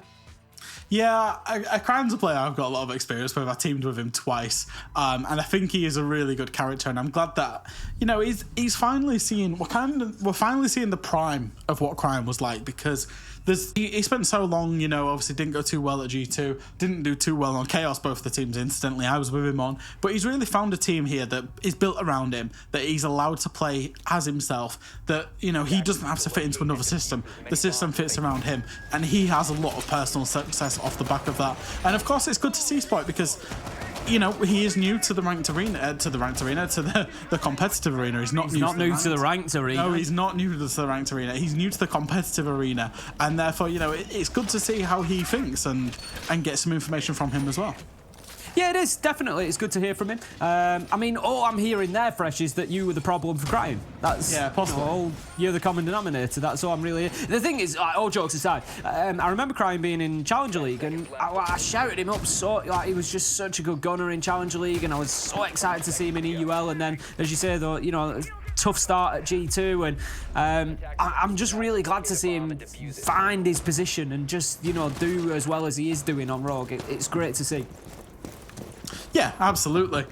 Anyway, we're back into the game, which is good. Sorry about that very short delay. We just had some technical issues. I know there's probably a little bit of a visual glitch we had going on the observer side as well. So thankfully, along with that technical delay, we've had that fixed. So that's all good. We've got a bathroom teller's defense coming out of Victus. If you remember last time, they got very aggressive early on up on the top floor and out of Rogue. And if you remember when Victus defended it, they got aggressive on the top floor. Immediately, Victus will get aggressive on the attack of the top floor going into top east. They got a little bit caught out there by the side swap, given we only had one round on the side swap previously.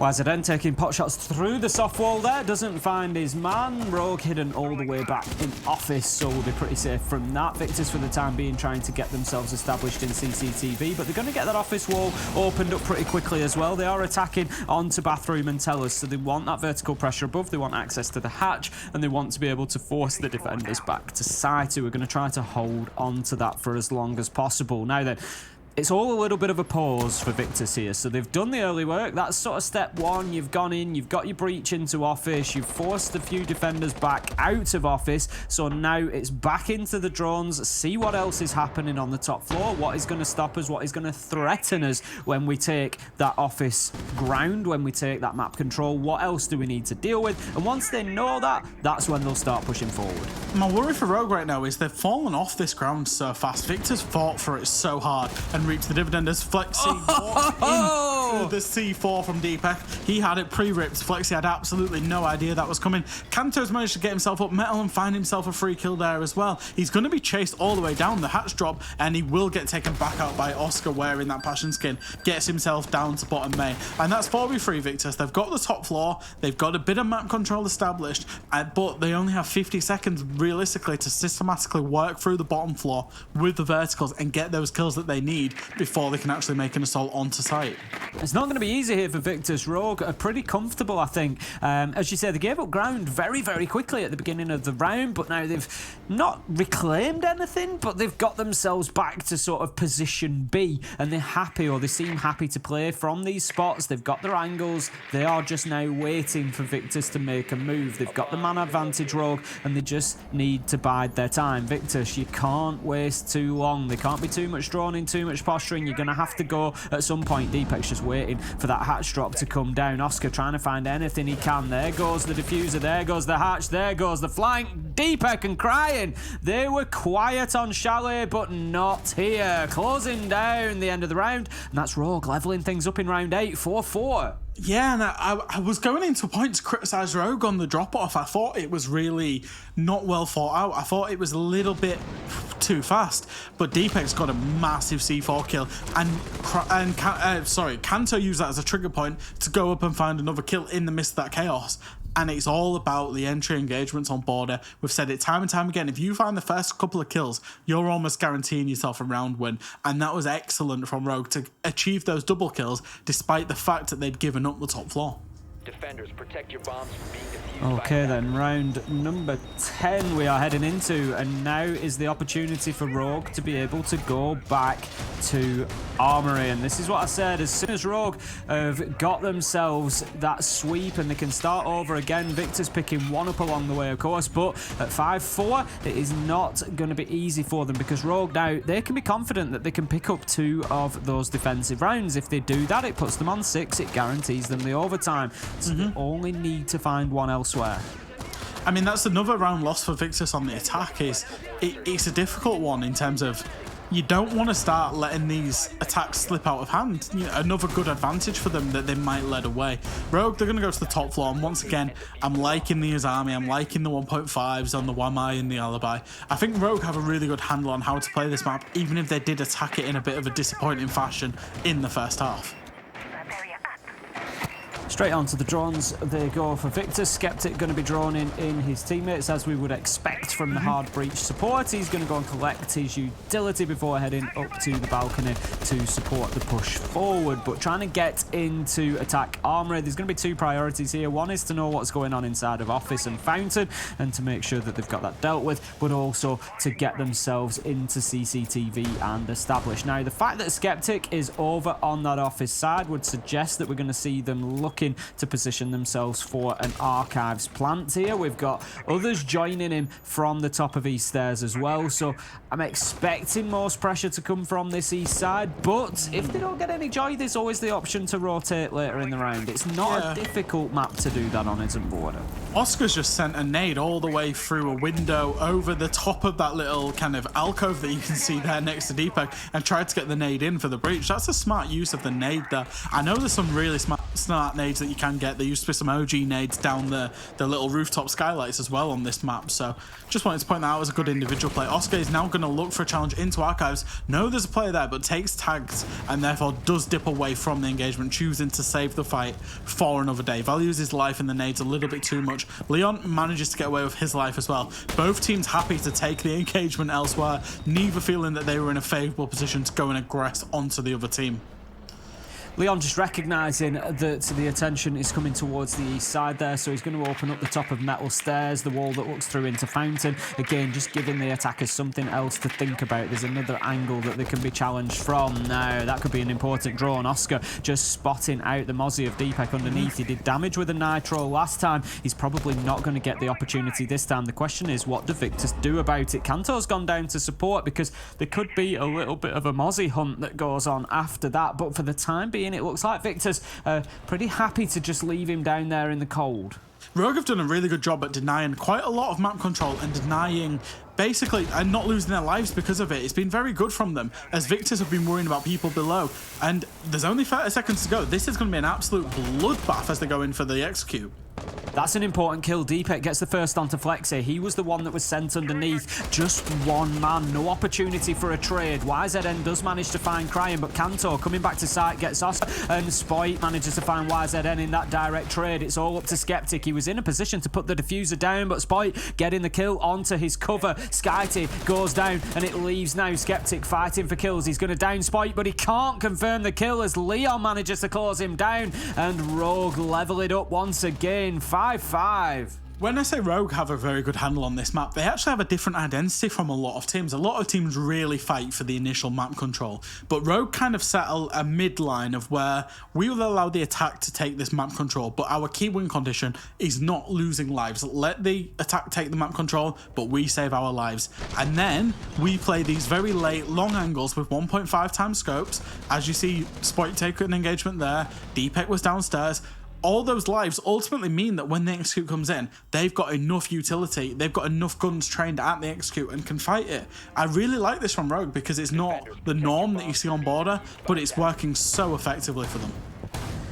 We'll be down to Workshop and Ventilation for round number 11. Victus, I think, just falling foul there as well of not thoroughly drawn in underneath. Obviously, we saw Deepek playing under there with the Nitro. He was looking for the plant denial later in the round. If it came down in archives, he could throw it up through the hatch. That's what he was hoping to achieve. They had to send Flexi as a one-on-one challenge to Deepek. It's always a risk because Deepek gets the kill. There's nobody there to have any influence. There's nobody there for the trade. And so all of a sudden, you've got two problems. You've lost a man and you haven't traded one back for it. But also, you've still got Deepek on a Mozzie with a Nitro underneath, not dealt with, that was a sufficient threat for you to send somebody in there to get him. So the big problem then is, what do Victus do? So they have to try to react to that, and they just end up playing into the hands of other players like Kanto and Cryan. Yeah, it was a big problem for them. They should have had that spotted out earlier on.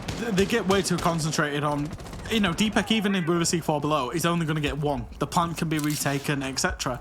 And I think they got a bit way too kind of focused. But we've got a blitz here, which means maybe a change of style for Victus. It maybe indicates that they're going to go for a pretty fast push on a trigger point. I think as the top floor starts to be established on the trigger point, and then the blitz will rush in and try it. He's actually going to go straight away for a plant. Why is it then? They've pushed in. They've gone fast. They've got 2 kills, another one, and the Rogue have no idea the plant's going down. Leon does manage to finally find a kill onto Skeptic, but does get traded straight back out by Skyty. Spoit's going to be the next person to have a go, but there's vertical above him. There's a player playing on his window. Does kill the window player. Deepek really needs to start moving and helping him because Spoit is just in absolute no man's land here. He can't do anything.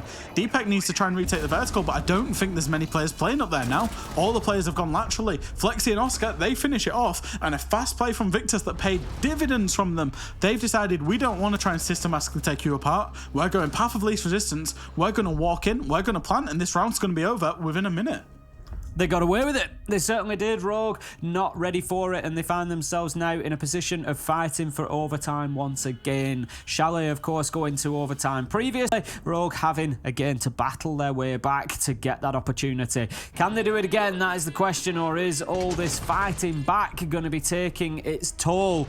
It was a great play. I was surprised just how quickly, you know, as you were discussing, essentially, what could be the trigger point here? Is it going to be on the top floor? Is it when they take control of Armory? Is it going to be when they get that first kill?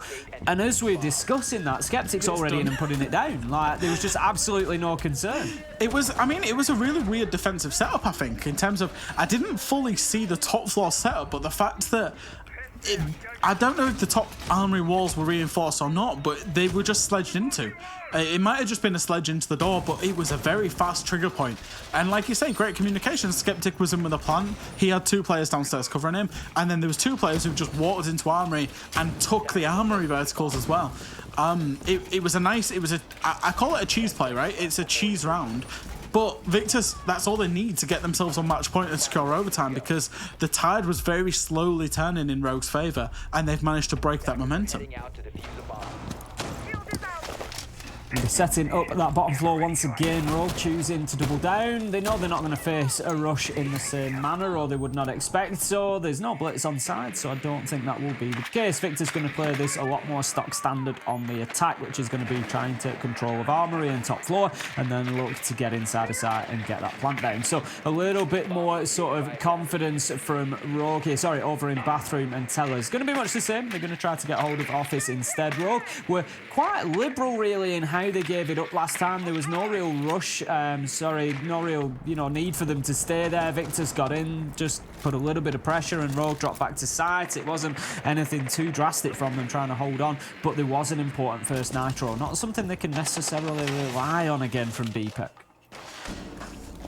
A minute's gone, and once again Rogue have done this thing where they they allow Victus a lot of ground, but they don't lose their lives for it, a key utility that will work late for them. You see the kind of 3 of them creeping around site means there's only 2 in the top floor, and again they're not getting too aggressive. Victus, it looks like they're going to go a little bit laterally here, a little bit horizontally, maybe another point of a trigger point and go. There's 1 bottom east and there's 2 on the Teller's window, so this could be quite a quick play into Tellers as Oscar gets what sounds like a 1-tap onto Spoit. Perfect start for Victus, but traded out quickly by Cryan. So that leaves us now still 4v4. Kills coming in as they try to push through the single window. As you say, much of a lateral push, just direct route 1 onto site. 3v3 as Rogue managed to trade out both of the deaths that come along their way. So as defenders, they're going to be quite happy with that. They can trade away now as the round goes on and just pick up those kills. Kanto still has the vertical as well. That is definitely something in their favour, and it looks like Victus are going to be trying to deal with that, but Kanto, he's just found himself down. There's no way that he's going to get picked up here. I don't think Cryan's going to have a look, but the risk will surely just be too big as there are players pushing in towards his position. It's time to go now. If you know that he's down and there's 2 players top floor to try and regather the HP, they need to go as Victus. They haven't used that as a trigger point to go. Kanto's back up. He's only 20 HP. His HP is flashing and somebody is looking up the vert as he does take pot shots onto YZN. Realistically, they've still got 40 seconds to deal with. They can force Kanto out and then look for these kills. I think Flex has just heard him shuffle to the left. You saw him flick. He's going to look for that kill. But with time ticking down, there's really not too much time. Maybe he just holds him off as the escape comes in so he can't retake the hatch. That's it. It's all about time now for Victus because the time is ticking down. Manages to surely get Kanto. No, somehow he manages to fight his way out of there. Gets a kill onto Flexi. Leon finds Skeptic, and it looks like we're going to overtime. 9 seconds left to go. 2 kills for YZN. Can't get the first as Leon hits him with the shotty, and that is going to be the round for Rogue. And we once again, Fresh, are going to overtime. Oh, Ace, you are a magnet to overtime. I have no idea what's going on. You knew this before you signed up. I did. You know, if it was Des, there'd been quick games going on, but with Ace, every single game we seem to go to overtime, and I think Victus there, they need to realise when they're in the ascendancy and really put the screw to Rogue there. There was shots onto Kanto, and at that point, the fact somebody has downed Kanto means they know he's top floor. Which means they might not know he's downed, but they know that if they go towards site, they've got a 3v2 and they can start isolating that. If they'd have known that Cryan had gone up to help him, then it's a 3v1 on site, and you need to know when you've got the numerical advantage, even in the top bar if it says 3v3. And I feel like it's pretty awkward because it comes down to an information game. It comes down to early on, what are you doing with your drones? Where are they? What's your pre-placed drone situation like? But Victor's really had everything going for them there and just basically didn't move. They just kind of stuttered and kind of what's the word? Delayed? Dithered? I'm not sure. Anyway, they kind of just didn't go for it. They weren't fast. They didn't execute until it was too late.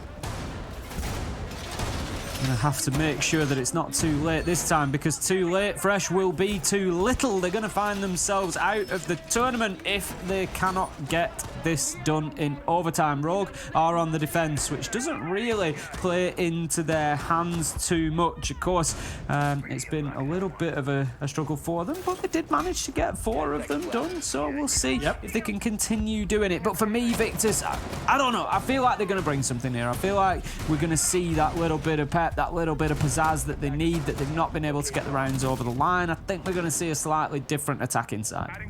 Yeah, I think so. I think on the balance of things, Victus are going to be really disappointed with how how they've attacked Border, because they set themselves up superbly. So the fact that they've got to overtime is already somewhat of a throw. But they need to figure it out. Obviously, they've seen these defenses a lot now. They've played against 6 of these defenses, so hopefully it's a little bit a sprinkling of something different, maybe a little bit more aggressive into the top floor. You remember previously on Armory, they went in the basement and tried to get the up nades rather than just being a bit more direct. They were trying to be really cute with the way they did things. I think they're going to try that again, but also maybe with the way Flexi was drawing in, with Flexi pushing at the same time. So this could be key. Crying is going to take a lot of damage from that nade and Scarper away from that rotate. Has to get himself out of the danger zone there, because, as you say, taking a lot of damage from underneath. Victus working that better than they did last time. 1 minute gone, and that's going to give them some access into CCTV. They can start the push forward from there. That's going to be the little beachhead. They're all around the west side of the map, so I don't think we're going to see any attention to office this time. That was where the focus was last time, but the big question usually is, where's Skeptic? And unfortunately for me, Skeptic is right in the middle of the 2 sites, so there's no real guess at which he's going to lean towards, but I've got a feeling it's going to be towards that west side.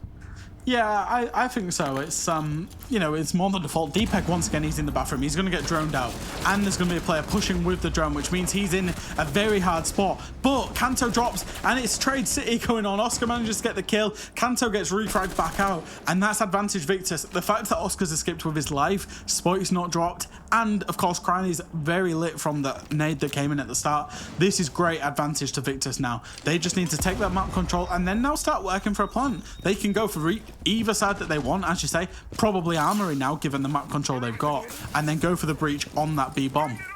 As I said, just had a little bit of a feeling that we're going to see a little bit more success for Victus. Maybe the requirement of overtime just sharpening them up again and giving them that keen edge that they needed. And as you say, managing to get a good couple of kills there. Kanto on a different day maybe finds himself 2 and escapes with his life, and the whole round would look different. It was one of those flashpoints, but Victus on top at the minute. They can start working towards this breach, but I'm just concerned about time for them, Fresh. We saw it last time. It was a struggle. We're seeing it again here, down to 28 seconds. There's a soft wall that they've yet to deal with, but there's also a nitro. That's a big kill as YZN manages to pick Leon up. A little bit of indecision from him, but here comes Spoit, gets one but no more. It's all up to Crying underneath, seriously low health. He will take some pot shots but not find anybody. There's going to be the opportunity for Skeptic to get the diffuser down. The nade is going to halt Crying's progress. Oscar knows that that is the case. He knows exactly where the last man is. Sees the legs, sees the kill, closes the round, and Victus, they get themselves the advantage in overtime. Yeah, that was absolutely excellent, to be honest, in terms of they had a suspicion about where Deepek was playing because he played there before, and it's one thing that I will keep harping on about with Victus, and one thing that I do really like from this team is their round-to-round adaptation of knowing what they've seen before, what they lost to, and then going and dealing with that problem the next time they face it in a very elegant manner. They did that. They got the kill on Deepek, they got the man advantage, and then from there, it's straight sailing in terms of forcing your way into sight. And as we said, that man advantage is so important in a game of Border. Well, we've seen the defenders come out on top in both halves, and now Victus go on to the defence for their map point. This would take us to map number 3. It would take all the way to Skyscraper, and the decider between these two, it's going to be Bathroom Tellers, interestingly, for Victus, not choosing to go for Armory. They're obviously feeling more confident down here, and be trying to hold on to Office as well. Rogue, they struggled on the attack on the whole, and I'm not sure this bodes too well for them.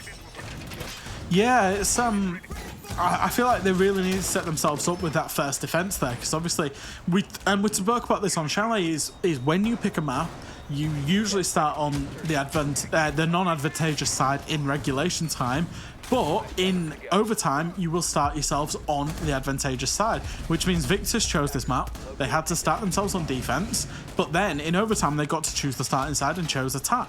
So they get that first attack on the board, and Victus looked good on defense. They won their defensive half, so for Rogue, it's not looking all too good at the minute. Not at all. They're going to want that entry kill. That's going to be the big moment for me here for Rogue. If they don't get that, and we're probably looking at that third map. Victus, with any sniff of an opportunity to close it out, likely to do so. Cryan going straight in here, must have information ahead of him. We saw him drop his drone just in front of the armory wall, but he didn't need to get on it. So obviously somebody else in there calling that CCTV was clear. Now then, the spot comes in. They know that somebody's playing in behind the Azami barrier on the corridor there. They can see the feet. There's going to be an opportunity for one of those yellow pings.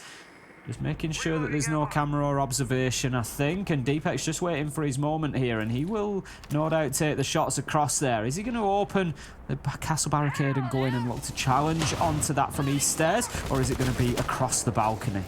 It's a great escape there, because there was a lot of information and a lot of utility was putting into getting a very quick kill on that spot in long. You still see nades going off, and I think the Azami, it's the Wamai actually, it's the Wamai of Wiser Dead, realised that he was targeted the last time that this attack came in, and he did die. He did pay his life as a runout was coming in actually there, and it won't get much damage. Skeptic will actually get tagged back up, and once again we're seeing this Victus approach of really try and fight them at every entrance point. Deepak needs to be a little bit careful, because Skeptic has gone back up to top east stairs and could get some shots on, and Rogue, they've not got any map control, they've not got any kills. It's hard pickings for them right now.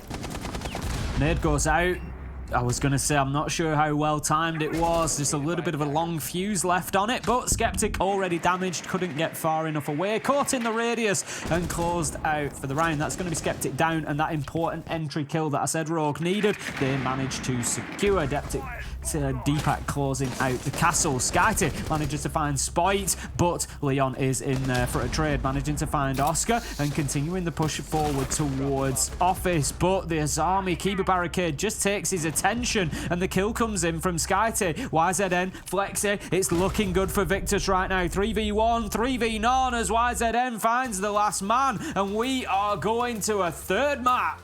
Yeah, and that was really good. We're really well played from Victus. I think you saw the value of them playing the defenses way more fluidly than the way Rogue played it. It allowed them rotators to come in the late end of that round, get those kills, pick up the round, and pick up the map win. Once again, these two teams winning on their map picks this time, but winning them in overtime, showing just how close these teams are. It'll go to a decider map. They need a decider map to split them once again.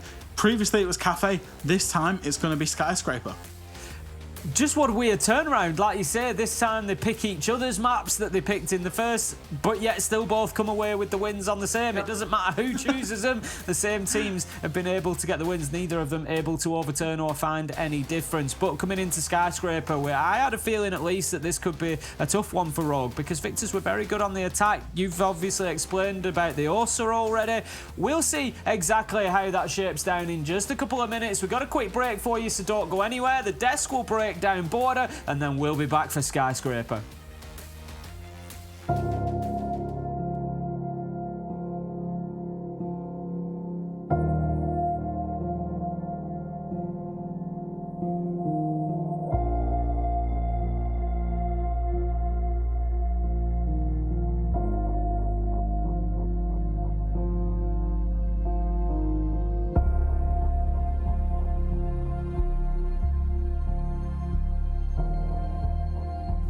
जब चढ़ाई में चलो चढ़ने में तो इतनी problem नहीं होती, तो थोड़ा सी बर्फ़ में यहाँ पे आंगन में ही थोड़ा सा पैर फ्रैक्चर हो गया था। मेरा नाम सीमा ठाकुर है, मैं हाउसवाइफ हूँ। वैक्सीन लगवाने के लिए हमें टूटू जाना पड़ता है, नहीं तो नहीं आयुर्वेदिक वो भी है ऊपर। बच्चों के साथ आधा घंटा लग जाता है। गिरब में जो है डिस्पेंसरी, उसके लिए आधा घंटा लग जाता है। जो टूटू जाना हो तो टूटू जाने में पौना घंटा बच्चों के साथ लग जाता है, और पैदल जाना पड़ता है। बारिश बर्फ़ में तो बहुत मुश्किलें होती है, क्योंकि बच्चों के साथ आना जाना बहुत दिक्कत होती है। मेरा नाम कृष्ण लाल है जी, और मैं स्वास्थ्य विभाग में, क्योंकि कुछ साल पहले ऐसा होता था कि गांव में पता ही नहीं चलता था लोगों को कि क्या है, कोई पोलियो है कि कोई जानता नहीं था। अब जब सरकार ने इसके लिए इस तरीके के अभियान छेड़े, जब तक हमारे को पूरा कंफर्म नहीं होगा कि इस बच्चे ने यहाँ पे दवाई नहीं पी या पिलाई या नहीं पिलाई, चले जाओ आप दूर दराज के क्षेत्र में चले जाओ तो हमारे को कोई ऐसा केस या ऐसा कोई बच्चा अगर यहाँ बच्चा आ गया तो हमने यहाँ भी पिलानी है किसी कारणवश अगर बच्चा हो जाता गांव में लोग रहते क्या पता क्या मजबूरी है उसको क्यों नहीं आया बच्चा क्या पता वो बीमार है या कोई उसको कोई और प्रॉब्लम है तो हमारा ये है कि भी हम हमारे पास पूरी वो होती है लिस्ट बनी हुई ना कि हमारा अब लोकल जी में तो पता ही होता है सबको कि फलानी जगह बच्चा फलानी जगह तो हमारे पूरा पता है कि फलाना बच्चा फलानी जगह से नहीं आया वो तो हम क्या करते हैं जैसे 4 बजे तक आज हम दवाई पिलाएंगे तो नेक्स्ट डे उसको घर में जाके दवाई पिला वही जैसे मैंने पहले कहा कि भी ऐसा नहीं होता कि भी उसको उस सुविधा से वंचित रहना पड़ेगा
Welcome back, friends, and let's be clear on this. We got 2 maps, we go to our 3rd one, but we got overtime on both of our first. Victus versus Rogue continues and goes to the edge, but before we talk about map 3 Skyscraper, I'd like to debrief what just happened on Border. I'm Alex, your host. With me, of course, on this desk, my wonderful Jacob and Jess.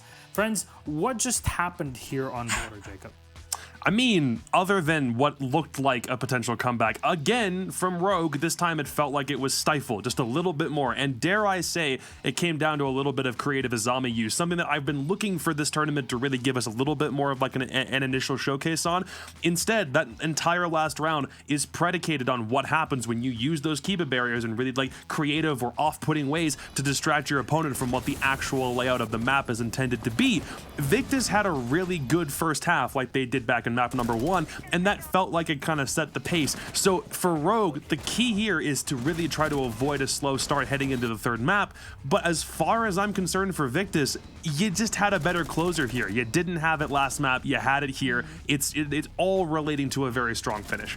I'm really happy for Victus. Again, I don't know, I'm getting on this like Victus hype train. I don't know what it is, but I'll try and sort of break down where I think it stems from, is the fact that every single player seems to have a really distinct purpose. I put a shield here, I play in this position, I put a couple of discs here, I do this, I do that. This is my position, this is the power position.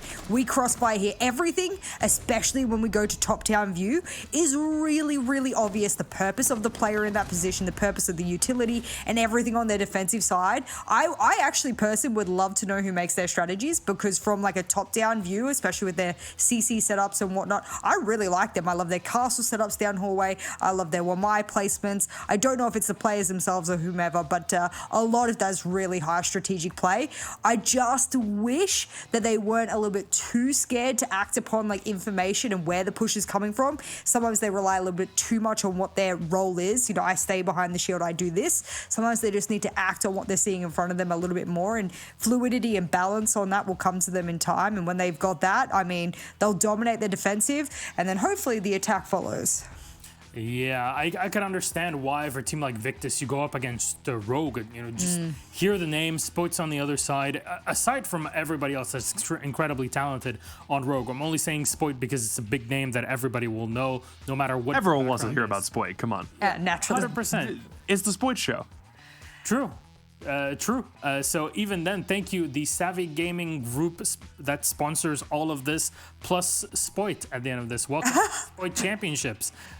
Can't wait to see what we're gonna rename a village in his name at the end of all of this. I tell you what.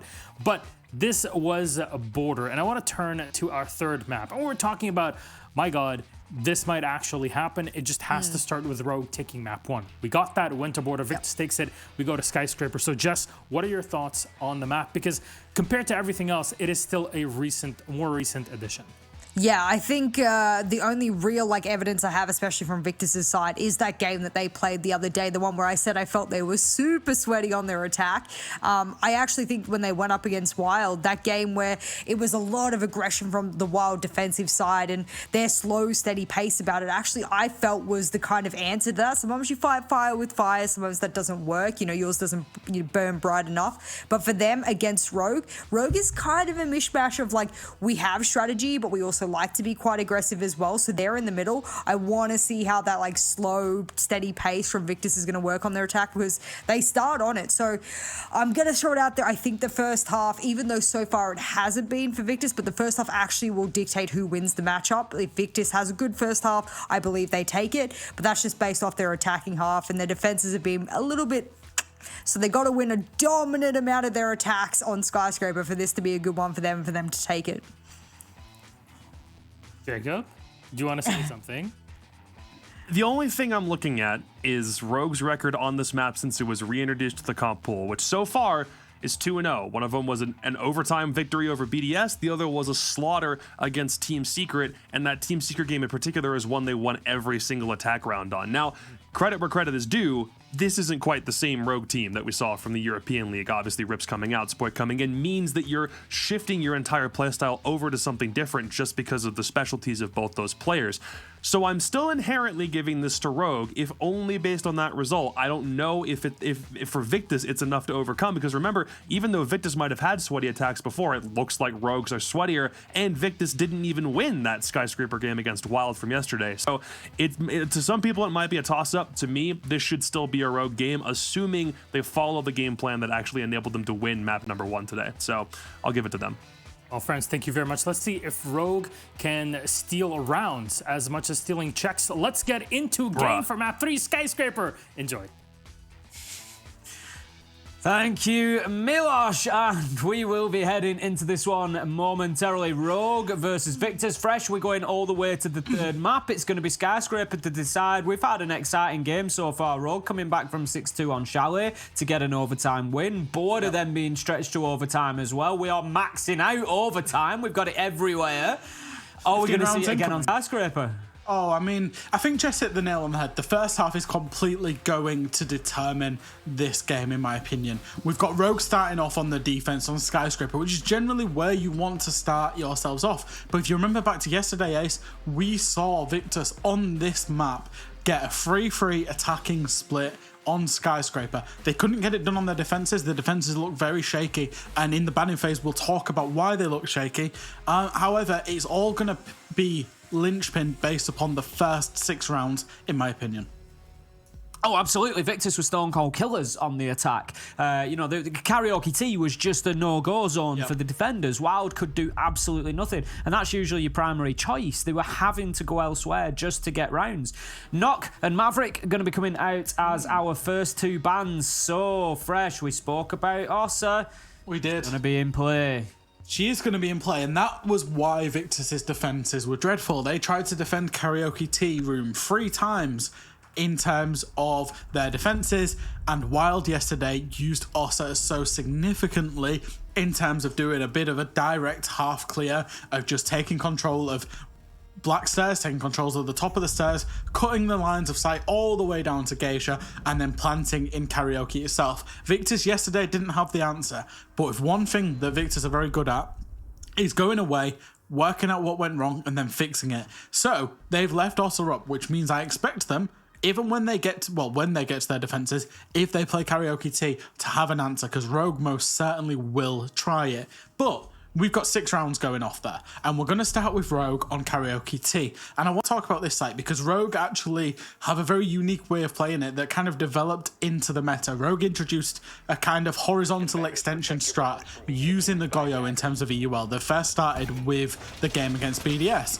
where obviously you're defending Karaoke Tea, but they push a lot of reinforcements out to the east side, and they basically delay, fall back, and then use Goyo canisters, which have a 25-second burn time, to really delay time for the attackers. And it's a very successful kind of strategy that a lot of teams actually across the world ended up copying. Well, it certainly looks like they're going to be going for that setup. We've got the reinforcements out in that direction. We've got the Goyo on the board. It's Crime who's brought him along. We'll keep an eye on exactly where those canisters are placed. But, yes, I think you're right. We will see certainly attention towards that east side from Rogue to begin with, without too much of a concern for the direct push onto site. It's unlikely to come, looking at the lineup for Victus. They've got the Thermite on side with Skeptic, so I would expect him to be looking to get in from the east side, get control of Dragon and Terrace, and then move forward from there. Oscar is going to kick things off by sending in the Rotero drones, and he's going to be looking to clear out some barbed wire on those drum stairs. Yeah, and I think it's fair enough from Victus. And one thing that, again, I will say about Victus is they do their homework on teams. Their analyst, Dai, he does spend a lot of time watching VOD of the other teams. So Dai will be well aware this is the default for Rogue and have developed some kind of plan, some kind of pointer of any free kills that they can get.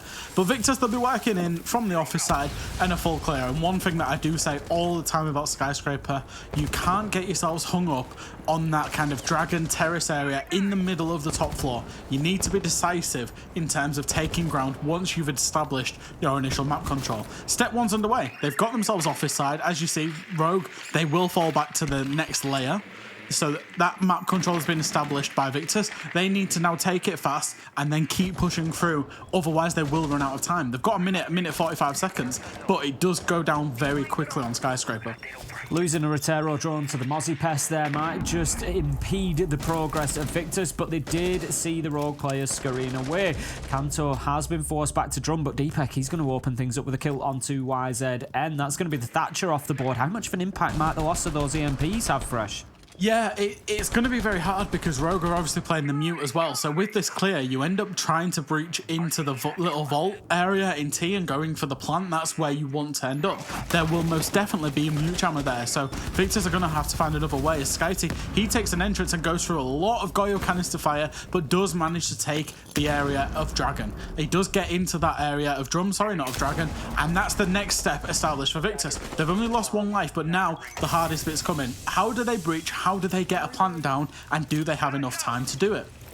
All down to the judgment of Spite here. He's watching over those long angles, but he's also got the Goyo canisters lined up ahead of him. As you said, 25-second burn time, so he wants to leave it as close to that 25-second mark as he can before popping them, and that is going to burn out as much of the round as possible. One has already been popped inside of what would be the default plant spot inside of the gold bars area, so that's going to leave about 15 seconds left in the round. I think maybe a little bit more. There is one more canister over by the door now, trying to come up Drum stairs. We see Cryer manages to get Flexi, Cantor gets Skyted. It's all going for Rogue here. Victus unable to show us the teeth that they had against Wild on this attack. Fresh Rogue have put them down with a flawless round, starting Skyscraper in style. And the one thing about being the team that creates the strategy that becomes the meta is that you know the intricacies. Every single way a team comes at it and will try and beat it. Rogue, they're the innovators of that strat, of that horizontal delay strat. Not a lot of teams use Goyo on it, even though they have copied it, but Rogue is so good at using that fire to their advantage. And once again, they had everything considered, even those up nades at the end, getting Crime down there to pick up the kills. Again, once again, Victus won every single time they attacked Karaoke T yesterday against Wild. They've tried it. Round 1, Rogue very boldly went to Karaoke T and defended it against them. That is only a good sign for Rogue. Well, we're going to be heading into round number 2 then. As you say, it's a very good sign for Rogue. If they can get themselves this lockdown as well, then they are staring down a 4-2 half on the defence. And I'm sure at that point they're going to have a little bit of confidence behind them that they can come on the attack. YZN's going to drop away the Thatcher this time, switching with the attacker repick onto the Ace. Just something that I mentioned to watch out for if we get to a point where Victus are struggling to get through any sort of denial, particularly for the wall breaches, then you start questioning that choice of bringing the extra hard breach and dropping the Thatcher away. So just something to keep an eye on. The one good thing about the breaching here is that there's soft floors under both of the walls that are pretty easily accessible from the outside. You can just get an up nade or a Gon 6 up there, and the breaches usually go off, especially with Cade being banned. However, the problem that Victus had when they attacked this in the previous game against Wild yesterday was it was all very one-dimensional, just straight from the breach and the office balcony. Didn't really do too much else. There's a run-out's been held, and I think there's a player going to go for it. No, potentially not. It was all very one-dimensional. There was nobody on the backstab, and it's setting up the same way again, which means Rogue, once again, are going to allow these breaches and just use them as choke points back against Victus. So that's the biggest problem they have to deal with. Is how are they going to displace these Rogue members that are able to hold crossfires onto the breach? So we've just seen the shield set up between Dragon and Reception there, going to try and make things difficult, and this is what I was talking about. We've got the electrification, but it is cleared off, so that Thatcher choice, not too much of an issue. Bandit charge applied to one side, but the Selma on the second will open up the breach, and that will now allow them, if they wish, to apply the third Selma charge onto the other side. And short of some explosives coming out of there, I don't think Rogue will want to throw nitros at it. That will be the breach completely opened up. So well played from Victus in spite of not having that Thatcher. They've still got it done quickly. Only halfway through the round, breach open, access to Reception. However, Canto, he's going to find Skyty and shut him down from the main stairs, and that is not good for Victus. And this was Victus knowing that they needed to rotate, and then that was Rogue playing checkers while Victus were playing chess, in terms of knowing that they need to rotate, therefore put people over towards T. Oscar, he's going to drone from a very bad position, knowing that Canto just got a kill on those stairs. He's going to drone in full sight of them and lose his life again. Victus, they're going to have to go back to plan A hasn't worked, plan B hasn't worked, it's plan C. They're going to go and try and lurk back on the breach and hope to get some kills over that side. But Rogue players, they have legs. They will rotate all the way back and take the action to where the fight is now. And for Victus, this is going to be a very tricky one to win. I mean, I'm no expert, Fresh, but Plan C looks a lot like Plan A with 2 men less. Yeah. Plan C is Plan A with 2 men less and 2 minutes less.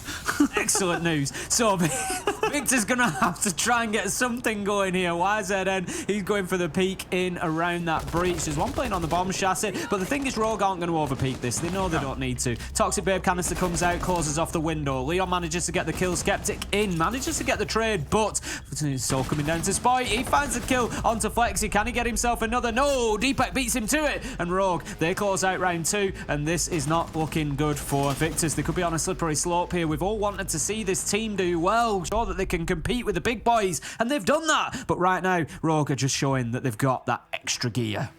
Yeah, I think so, and Rogue have an exceptional understanding of this map. They've played it in EUL against one of the best teams in the world in terms of BDS, who also like this map, and beaten them on it. You know, they are absolutely no slouches. I'm very surprised it got let through as a map free, as a decider map. I feel like a Clubhouse or an Oregon would have been a much more 50-50 decider map to go to, for example, but here we are. Rogue obviously won the coin flip, got onto the advantageous side. And they're going to go through the full rotation now, and this is where Victus had problems. As much as they did attack Karaoke Tea well yesterday, they didn't attack Office well at all. They really struggled with the attack onto the kitchen site, barbecue kitchen site as well to boot. So, you know, they need to realise a way of attacking it. Otherwise, they're going to see a full rotation, and you start looking towards a Rogue that are going to be chalking up 4, 5, you know, dare I say 6 rounds on the defense, and Victor's really are going to start chasing this game. That's it. You know, it is a big risk, and it's not now or never, but now is certainly the time to start. Yeah. Like you say, you know, if it gets too far out of hand, then Rogue are almost certainly going to be able to shut it down. So Victus, they really need this round. This is the tertiary site. They need to be coming in here and getting this. We'll see how they do. We head into the action phase. Thatcher has been brought along this time by Flexi. I mean, they did well last time. They dealt with the denial. It wasn't a major problem. I don't feel that it was part of the issue that they had. It was the 2 deaths over on the west side that really cost them, because it forced Victus just to reshuffle and rejig, and it just didn't work out for them. So this time around, they're going to be heading very similar to the first round. They're going to want to get into the east side, push through Dragon Terrace Drum, get themselves over onto the west side, because ultimately, the room they really want, the prize, the jewel in the crown here is Geisha. They want to get that locked down, and then they can work towards side. And I think the Thatcher is particularly for that Geisha side. Maybe not. Maybe it's just Flexi, you know, a comfort pick for Flexi. But the problem is, or not the problem usually is when you get yourselves up to this kind of drum terrace area, is getting control of Geisha and breaching Geisha, because you can't get close to get the upnade onto that Geisha wall, because that's literally next to site. So Thatcher just enables, throw the wall, get the breach. So I think it's a nice pick onto Thatcher here.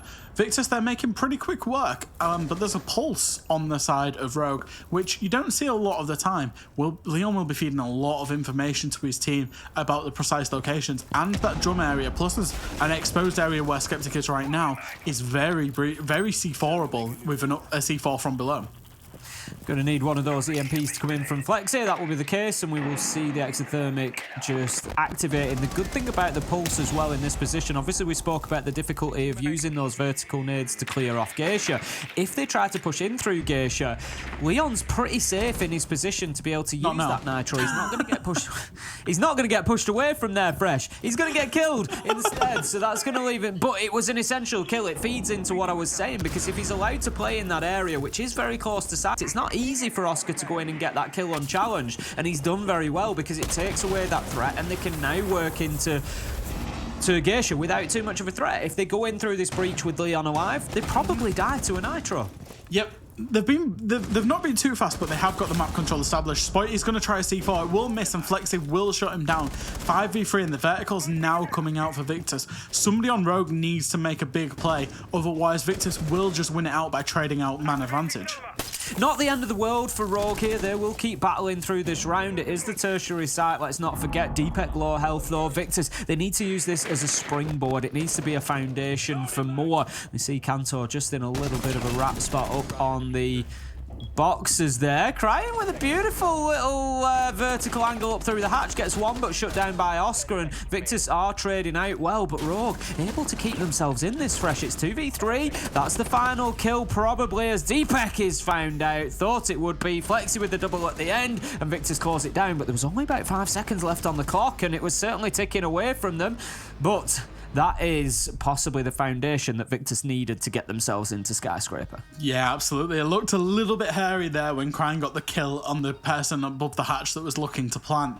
But as I say, in the end, you can just trade out, and that's the one thing that Man Advantage gives you, is the ability to just trade out and trade out kills until you have won the round, even if you do have to use 2 minutes and 55 seconds of your allotted 3 minutes. But Victus, that's a good round. They'll go back to a karaoke T attack now, and they really need to figure it out because they were flawlessly dealt with by Rogue the last time they attacked. And I wonder if they could take a page out of Wild's book and go through a kind of path of least resistance attack of just taking control of that staircase, as you see, and then going for a karaoke only plant rather than trying to do the full clear, because the full clear didn't work at all, basically. Well, we've got a Glaz and a Monty, so I think we're going to be seeing something different from Victus. 5-person repick. Definite roll of the dice, 5-man repick. We've got Nomad as well coming along, which, you know, suggests that they're going to be conscious of flanks. So I'm just wondering where that concern is going to come from. Are they concerned that the players are going to push back from east? They could potentially just Nomad that off, and then they're going to struggle to come back through. But Monty is the one skeptic for me. Keep your eye on him. Where's he pushing? Exactly where is that pressure going to come from? I think this is going to be straight into kind of barbecue area below site and then up those back stairs, because it kind of, especially with where the Glaz is positioned himself, it's not an Ossa play, but it is going to be a Glaz play. Oh, it's going to be straight direct for the stairs as the shield is going up now from the smoke. That might be a quick play from the Glaz to just try and get a little cheeky peek. Maybe not. Skyty's going to hold the run out instead. But yeah, I like this. I like this adaptation. As we say, Victus between rounds, a very good adaptation. They're going to go for a very path of least resistance approach as Oscar gets the first kill. Another nade comes in from the Glaz, using nades instead of smokes. I think it did get rid of the shield, can't be quite certain.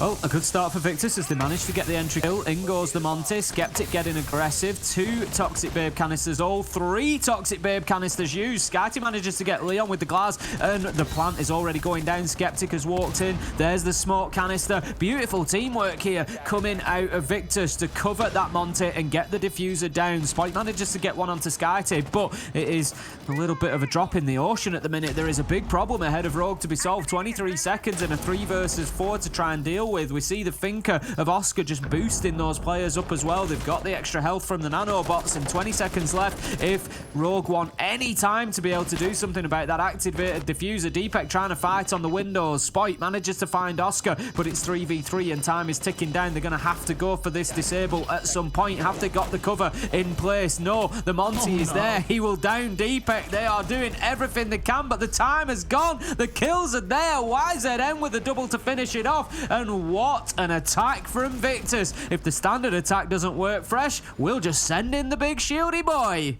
Absolutely love it, and I feel like there's one misplay that came out particularly there. We saw Deepak throw a C4 right onto where the bomb chassis was, where the plant was, but it came out about 20 seconds way too late, unfortunately. And I think Rogue, that was so sluggish in their adaptation to actually get back to actually challenge site. His Victors were in and had planted before Rogue had even wondered what the hell had gone on there. Great idea to use the Monty and to go for path of least resistance. It's got them around. It's got them around a karaoke T. It might get them another round because Rogue might end up after playing Office, but Rogue, rightly so, they're going to go off to Office, and Victus, they really, you know, I hate to say it, but they've sucked at attacking this site. They need to figure something out, and I wonder if something very similar could work for them. They've still got 15 seconds to think about it and repick into it, but it looks like they're going to go for the same old on the attacking front. And that's it. It really didn't work out last time. That's an interesting switch there from YZN onto the book. Maybe looking to get underneath, get established and do a little bit of work from there. Just open things up and make it a bit more uncomfortable for the defenders, particularly maybe around reception, around Dragon. Try to get any verticals that are available there and move them around so they can get in and take that map control that they weren't able to do last time. Alternatively, may well head in towards sort of kitchen barbecue if they do do decide to go for that west-sided push. They died to a couple of players inside of Karaoke T, so maybe get in there, open up the floor beneath them, and just prevent those roamers from being able to play there. But we'll see exactly what YZN does with the book as the round goes on. For now, it's pretty standard, but they've just lost themselves an exothermic charge. Bad timing. Leon manages to get a kill onto Skeptic as well. That's the thermite gone. Oh dear, oh dear. It's not gone well there. That should have been a 5-4 advantage to Victus with the up nade onto Deepak, but unfortunately it just went a little bit too far, only did chip damage to him. At the same time, Leon's peaked as the thermite is running away and got the kill on Skeptic. It's all gone a little bit wrong, and I think plan B might be in action here, which would be going underneath, especially with YZN, and using what little nades remain on 1 on Oscar, 2 on SkyT to try and get some advantage or reclaim some of that advantage. Oh, 1 nade gets taken out by the ADS. Surely Oscar doesn't have a second nade. Yep, it doesn't have a second one. Oh, that's unfortunate because that ADS will reset to protect that bulletproof again.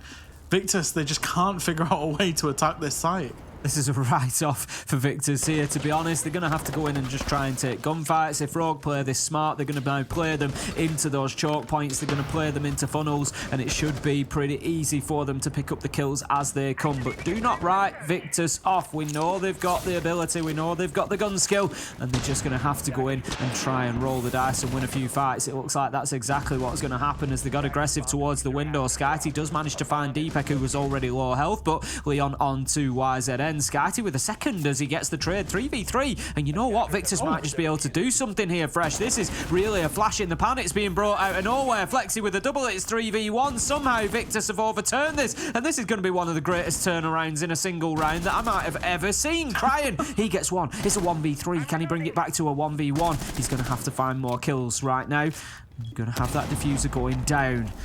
Can they stick it? He's got shots with a little bit of information there, but just can't find the man. That's going to be a successful plant from Oscar. 1v2 now for Crying, and they've dropped away.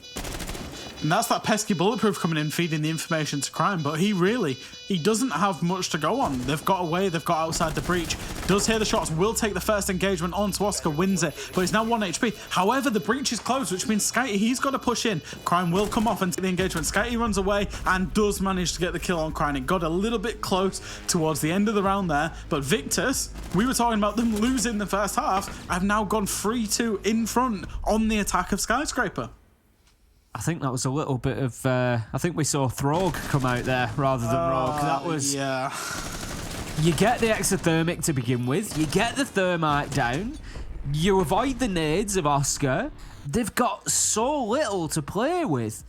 All they could do was go in through windows and doors, but somehow they just won every single gunfight. I always preface this when I'm going to call somebody out, because I don't like calling people out whatsoever. But... Kanto really let his team down there, because his whole job from playing in that drum area is to be the person that holds on to Terrace, which is on your screen right now. He needs to hold on to that room. If he can't hold on to it, he needs to be the person that dies to an engagement there. However, I don't know what happened. I think he got a little bit distracted, a little bit beside himself, and allowed Flexi to walk in from that area and get a couple of kills. And we saw the devastation that Flexi did on that Finker LMG, walking in from there. I think maybe 2 players walked in, and it really is just let go of one doorway, and Victus have managed to find the key by walking through that doorway and getting a couple of kills. And like you say, it was a massive turnaround, and Flexi's done this a couple of times where he's just been able to shoot his way out of trouble. Well, 3-2 it is to Victus. Flexi, as you say, keeping shooting not only himself out of trouble, but Victus at times. He's been a fantastic player for them today, really influential. And if they go into the grand final, they're certainly going to owe him a pat on the back along the way, because he really has turned up when they've needed him. This time, they're going to be mounting the same attack. They're probably going to go for the same thing that they didn't manage to do last time, because they know how rare it is that they're going to lose the exothermic and then lose the thermite to follow. So they didn't ever really get started with this attack. So, you know, well, let's give it another go. They've taken Flexi off the Thinker this time, and they've actually, Skeptic's got the wall off. It's going a little bit better, and I wonder if the actual attack this time is actually to get YZN in below. Maybe not, given his drone location, the fact he's close by. Maybe Buck's just a kind of a comfort thing in terms of picking the operator. Rogue, they're going to kind of just try and hold on close to this bar area, and maybe even try and bandit trick that single wall. I think Deepek's playing there. They're going to try and play very aggressive onto the breach, so to speak. That's why you're seeing that rotate come off at completely the wrong time from Leon. That's a horrible one to take when you're a smoke. You're just trying to rotate and get through sight. As a push comes through quickly from YZN, does get punished. Deepek gets one, Spoit gets one, Skeptic gets one back onto Deepek, and it's a 3v2. Victus, they've got all the answers after having none of them seemingly on this office exhibition side. They've certainly got a little bit of motivation in there, some energy from somewhere, because as you see, breaches are opening. They are just absolutely flying in through those walls. I don't know how Deepek survived for as long as he did in behind there, but he does get taken out eventually. I think it was also Spike getting the kill there behind the bar that just really helped to put a halt to that little bit of a mid-round rush. But with 1 minute left to go, Victus are just going to take a breath here. They're going to get on the drones. We can see Skytier, YZN, they're doing the work as well, chipping in even though they're off the board. Yeah, there's some good flank drones in place. I think you saw, luckily, Skeptic was also flicking through them at the same time. There's a lot of good flank drones, which means Oscar's going to be free to move in, and potentially he doesn't have any nades, but he might be able to make a play up the stairs. He's got to time this well with Skeptic and Flexi at the same time, though. Oscar going up, he's going to face the challenge from Dragon more than likely, just conscious of sight itself as well. In goes Skeptic through the window, looks to make a challenge, but he's shut down by Spoit. Now, in comes two more challenges, Spoit with one, crying with another, and that's going to be Rogue. A bit more of a flash in the pan finish from them this time, able to close out the round, and we said that the first half could be decisive in this matchup, and what does a 3-3 tell us? Not much. I mean, you can take lots of conclusions, I guess. You can take the fact that Victus are somehow still strong on attacking this site. Could have had more, should have had more, but didn't. Rogue have thrown a couple of rounds, but overall, they've managed to stay competitive. But what we will say about Rogue is they are good at attacking this. I know Jacob pointed out they were flawless against Secret, and I will say it was Secret with a coach. So, you know, we will preface the fact that Secret were playing with a coach, but they were flawless when they attacked this the last time they played it. So Rogue can attack it. So I think 3-3 is certainly defendable, but they would have wanted a 4-2. Well, I'm not going to start mentioning it yet, Fresh, but the first two maps have had a few extra rounds tagged on the end. We'll see if we end up in a similar situation here or not. For now, we find ourselves in the second half. Victus switch on to the defense. Going to be Karaoke and T for them to begin with. And as you say, let's see if that attacking prowess can continue from Rogue, even with a different lineup. See whether they can get... This first round for me is going to be particularly telling. Karaoke Tea Room, get in there, get through their defense, that Goyo defense. We can see the canisters are out there. You know, break it down, show us how it's done, show how you attack and beat it, and that's going to really send a message. Yeah, I think interestingly enough, Rogue aren't being too worried about how it was easy to beat Victus with an Ossa last time out yesterday. They're just going to go and do their own thing. They're going to do a full clear from across the map in terms of the office side. Victus haven't reinforced those walls at all, choosing to try and put more reinforcement and utility into the middle of the map. You see the walls here next to Dragon are reinforced alongside an Echo drone that's placed very advanced in terms of people getting picks off it. Spoit hears it. You can see him looking around to try and find it, and also a pre-placed C4. That's excellent droning. I'm not sure which player on Rogue droned that out, but Spoit was absolutely dead if that pre-placed C4 didn't get spotted out. It was a good spot. They've gone and got and dealt with it, and that's a good start from Rogue, managing to actually clear out a lot of the map and not die to that pre-placed C4.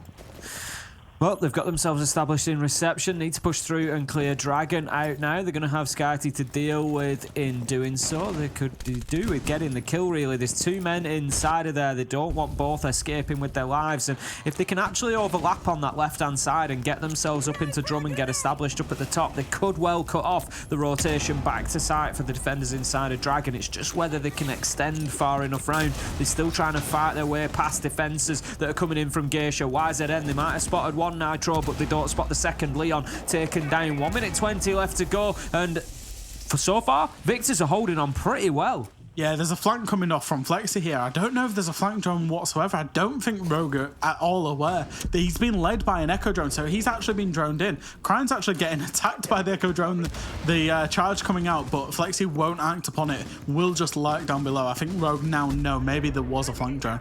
And I want to say for Leon, he's had another very unfortunate death. He's just died whilst he's trying to burn and bait utility to a C4, which is really unfortunate for him. That's another death where, you know, not entirely his fault.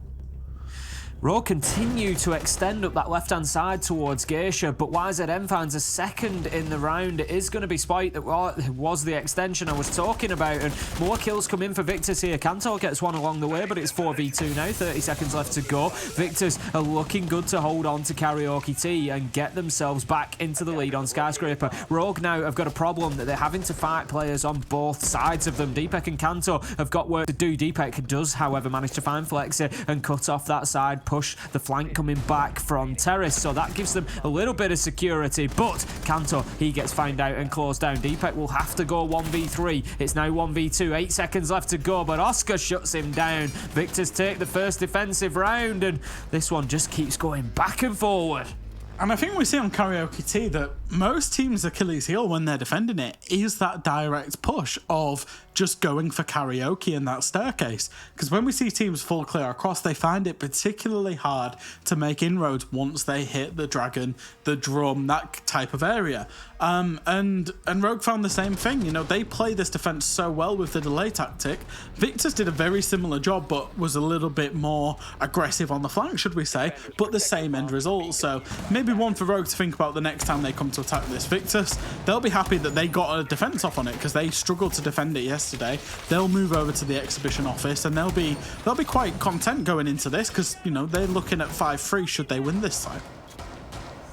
Exactly that. If they the thing is now, Victus, all they really need to do is have a dominant defensive half. They shut down office. Doesn't matter what happens in the tertiary site. They go back, they do Karaoke, they do office again, they win. Simple as that. Simple as that against the EUL team Rogue, who we've seen can come back and turn it over and prove to be an absolute nightmare. But Rogue are going to have to show us something more on attack than they did then Fresh, because they just didn't even break down that defense, to be honest. Victus dropped back, allowed Spite in, almost baited him into that position, got the kill. YZM it was that closed him down. They never made any progress into Dragon, anything meaningful beyond that point. It took them the majority of the round and they were down to 2 players by then. Victus had fallen back, they chose to give it up. So Rogue, they need to be achieving more on attack than they did in that last round. No ranged hard breach on the side of Rogue here. They're going to get the 2 breaches with Thermite for free, but they're then going to walk into an issue of a mirror window, or 2 mirror windows faced at the office breach. There's one very close, and then there's one between sites facing the office wall. Rogue needs to find a way to get rid of them. Maybe it's Sophia from below, maybe it's upnades, whatever it is, but that's a big problem they're going to face once they've opened this breach. Spite just on the drones along with the rest of Rogue as they try to see exactly what is what. We've seen a few of them bounce off it now. We'll be going in and just trying to take a little bit of map control as well. Currently looking maybe to get in underneath, as you say, use those upnades, use the verticality. Flexi going to take some damage there, just trying to get himself out of dodge. The breach has been opened up and not bad progress for Rogue so far. Yeah, and I was wondering about that close mirror window because a lot of Thermites open the Thermite charge on the left-hand side because it opens both walls. It opens the office wall and the wall towards bar as well, which does get rid of that mirror window as we saw from the POV. The nades are going to start raiding in from below. If Victus managed to survive, there's only a couple more on hand in the side of Rogue. If they survive the next 2 nades, they're in the ascendancy as Kanto does find Skeptic on the upside down rappel. We've got Spite out of nades and oh no, he's got 1 left, but still just trying to gun through the floor and find any angle that he can, and that's just going to allow him to free up and loop a nade through rather than going for the direct vertical nade. He's just trying to get himself something going inside the side, but very indecisive at the minute as yellow pings come out. That one's going to be a little bit of an old ping and will not have an opportunity to find a kill, and this attempt continues from Rogue, but Victus, they're just keeping themselves sort of foot loose at the minute, moving all around and able to keep themselves away from those explosives. Yeah, Kanto finding another one onto the rappel and a third one onto that rappel. Victus just seemingly want to peek Kanto when he's on a rappel with 150 bullets in the LMG. 35 seconds. It's all up to Oscar and Sky, who are still lurking around sight, but still have that mirror window up towards the breach, which means Rogue can't go towards there. They're going to have to go for the window in the single wall. 27 seconds left to go. Rogue moving in. No real rush from them now because they know there's only one kill left to find. It's Skyte, and it is found. Deepak shuts him down. Rogue level things up 4-4, and there is just absolutely nothing to separate these two teams. We saw it back on day one. We see it now today. What a matchup. What a storyline. What a little bit of a rivalry this is becoming. There's a hope for me fresh that Victus end up in a UL somewhere down the line, so we can see even more of this continuing. They're a team that you learn to love very fast, and I've watched this team from UKIN 2. They would have been in UKIN, obviously now in NPL, and I've really enjoyed watching them. They're a very fun team to watch, and they're very successful, and the one thing that I like about them is they're very switched on. They learn from their mistakes so fast, which is, they're going to try this round again, and I would back Mace. I would back them to be able to defend this site out, now knowing how Rogue attack it, to make these small between round adaptations and win the site again. And yeah, as you say, I hope that in a pipe dream, maybe we see them in a UL. I think we certainly will see them in Challenger League coming out of NPL. I think they'll be one of the two teams that get a spot from that, and I think they'll be very good for it. There's a lot of growth in the team as well, I think. Given more time, given more competition, NPL, Challenger League, I think it's a team that's definitely going to grow and improve. We've seen that, as you've said, you've spoken yourself about the adaptation. I think that will go, not just within the game, not round to round, not mid-round, but also outside of the game and week to week and match to match. I think they're going to be doing a lot of work. So Victus not out of this one yet. 4-4. Rogue managing to level things up, and Victus just seeming to have that little bit of a toehold here. If they're able to get themselves the adaptation that they need for Office, they hold this down, it puts them back in the lead again, and Rogue so far largely feeling like they're fighting from behind here on Skyscraper. Yeah, same thing coming out from Rogue by the looks of it. There is going to be a Gon 6, an upnade, and an EMP. They must have been so scared of a bandit trick coming out there. Potentially not fully droned the whole lineup because there's no bandit on the side of Victus either round. So that feels like a lot of wasted utility there from the side of Rogue. But I suppose in the end it does guarantee the breach, and that's what you want. Spoy will get killed by Skeptic. Bit of a misdrone there in front of him, and Skeptic pops up from the bath, says hello. That's 2 nades, that's an LMG gone, and that is job done. That's also Finker. That's a massive kill there from Skeptic. As I said, that between round adaptation coming in clutch once again for Victus.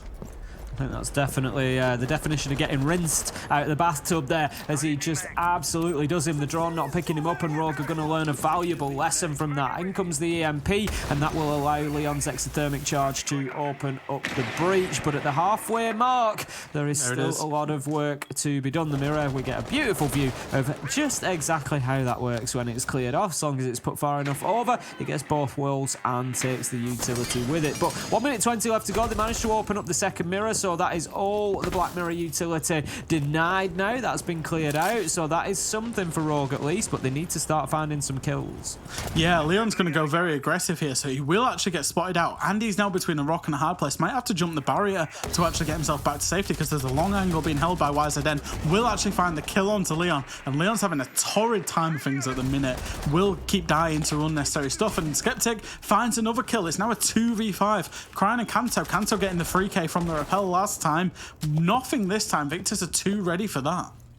Practically showboating. Skeptic just going and picking his nitro up. Not a problem. I'll have that back. Thank you very much, Victus. Just looking absolutely super solid here in round 9. Made the changes that they needed to, and Rogue have just not been able to play through them in the slightest. Have a little bit of a challenge in behind the bar there. Kanto gets served up a treat. Cryan manages to find one onto Oscar. 4 versus 1. It's all for him to do now. It's going to have to be an ace clutch in 20 seconds. And I can't say that I've seen many of them done that quickly. He's going to have a little peek in through the breach. He can grab the diffuser, but it's unlikely that he's going to be doing much with this round at all. Steps in, gets one. It's meaningless as YZN is there for the trade. Victus take the round. 5-4. They find themselves ahead again.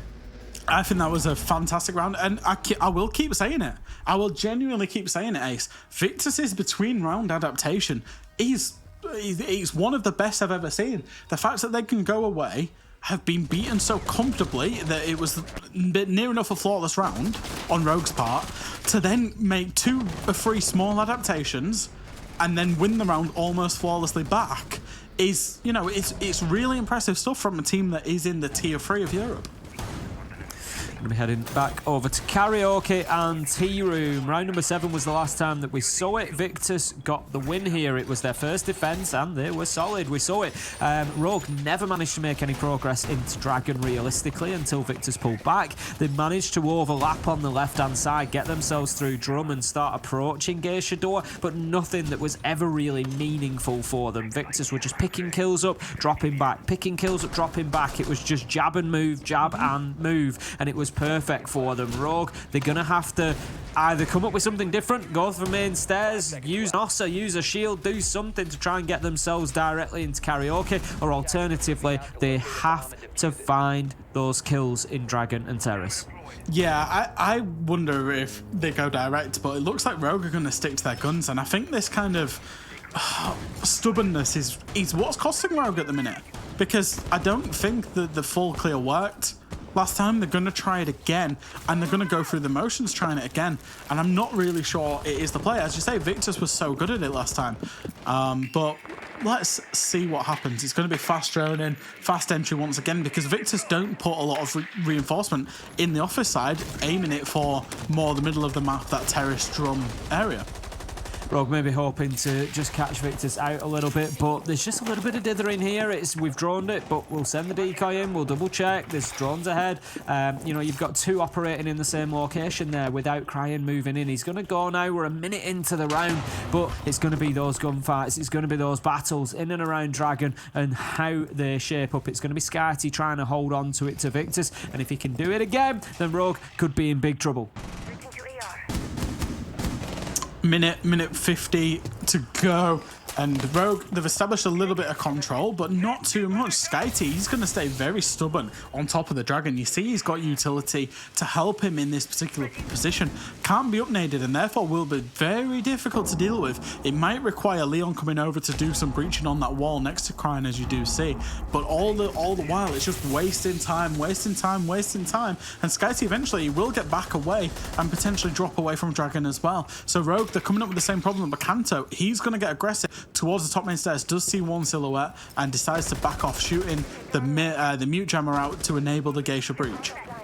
I mean, this is exactly what we saw from Rogue last time around. Sticking point on the right, the left can move freely. Kanto has been able to do that. He's got Spoit alongside him.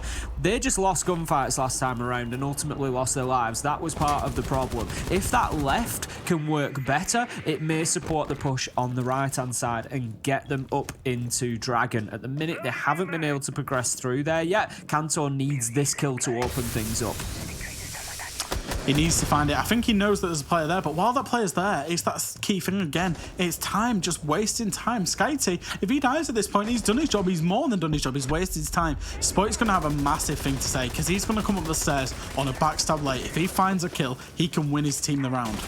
5 versus 4 as Cryan manages to get the opener, taking Skyty down, but as you say, 2.5 minutes wasted. Fantastic job for them. Flash is actually going to impact more than one player, but there Rogue go. They were waiting for that 15-second go time. 3 kills rain in. There comes the final. Deepak onto YZN. They finally managed to break through that defense in the nick of time, get the kills, get the round, and bring themselves back to 5-5.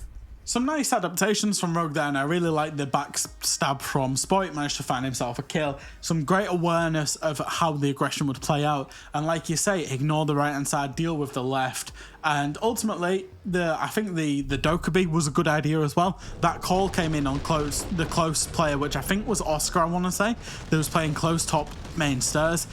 You don't necessarily know that because there was a mute jammer there, would have been droned, etc. The Dokkaebi just gave that instant information, Flash, get that kill. And it was a really nice small adaptation from Rogue there, showing us that the full clear, finally, showing us that the full clear can work. We're going down to kitchen and barbecue this time around. Victus deciding that they will not try karaoke tea room again. They're going to mix things up. 5-5. We're going to see all 12 rounds as a minimum. We have seen overtime both on map 1 and map 2 so far. Chalet and Border both going the distance. Not quite making it to 15 rounds, but we did have 14 on each of them from memory. I think it was an 8-6 win both times.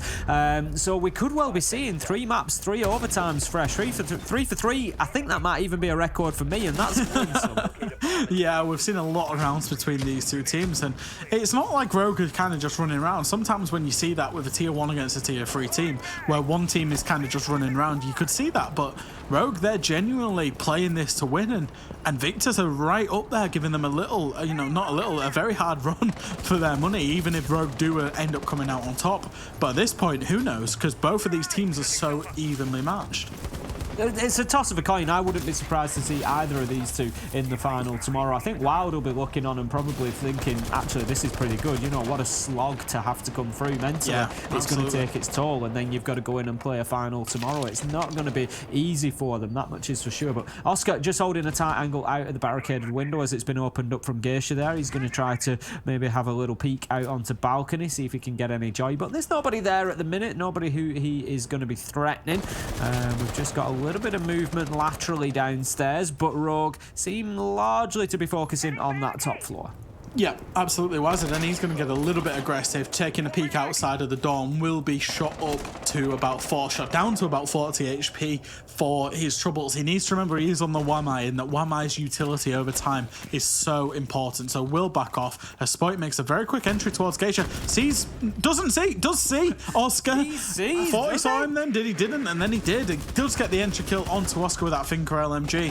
Very easily could have been punished. Kanto goes for another peek, manages to find a kill. That LMG just keeps on firing as Spoit is now pushing across, and this has been quite a good top floor clear from Rogue. I think it's been very opportunistic, but they've managed to find the first 2 kills, maybe even the first 3 if Spoit finds the next one, and they've got top floor to themselves. It has, and we're just starting to see a little bit of a dip off from Victus again, similar to what we did on Chalet. It's certainly later in the game this time, but not ideal as you're coming into those final 2 rounds potentially. Rogue having a good attacking round in round 10 and continuing in round 11. 5 versus 3 now. Crying, he's looking to continue this pressure. Out goes the MP grenade, Flexi, and this is what I mean. Victor's just unlucky with the time in there. If he peeks that a second sooner, he gets an absolute freebie, but Crying getting away scot-free.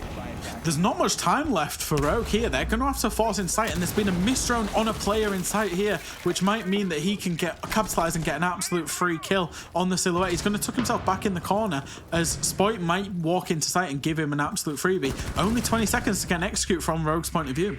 Flexi with an important kill there, bringing it back to 3 versus 4 and at least giving Victus a chance. As you say, the clock is definitely going to be the 6th man here. Deepak manages to find Flexi, and that's now 4v2, and Rogue are going to have to get themselves into sight. Diffuser is in the hands of Leon, but is he in sight or is he heading in that direction? Manages to get Skeptic, and yes, he will start putting the diffuser down on the ground. Deepak just watching on the cover. YZN is 1 HP in a dream here. 1v4 becomes 1v3. Diffuser down and planted. Surely he can not turn this around. Everybody's off to his right, but no, shut down by the first man. Crying behind the bar, finds the kill, headshot, and that is now going to be Rogue who have the opportunity to take this one and get themselves into the final without overtime.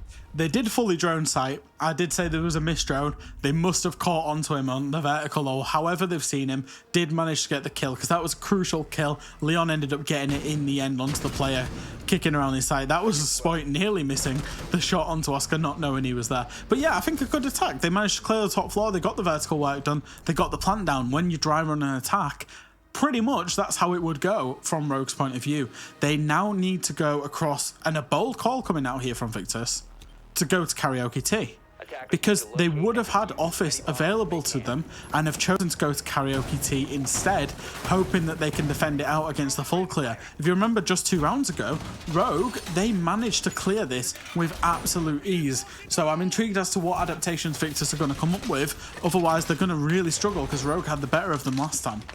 as we've seen, they have been a team able to change things up round to round. Can be a little bit more difficult on defense sometimes, but we'll see what Victus are able to bring, or whether they're just going to try the same again and just to do it better. If they're going to do that, they need to hold on to that drum side more, because that's where Rogue really focused when they couldn't get themselves into Dragon. They didn't worry about it. They just overextended on the left, got themselves established outside of Geisha, worked underneath with the great rotation from Spite, and were able to open things up with kills from there. So Victus, they're going to have to focus on that, and they're going to have to deal with that side of things. I liked how aggressive they were with the Echo when they played it earlier on in the first time that they played the karaoke tee, and I'm wondering if that's a key linchpin for them. Once again, they're loving the Goyo, and I think Flexi and Oscar are going to be Flexi and Skyty are going to be so much more aggressive over to the office side.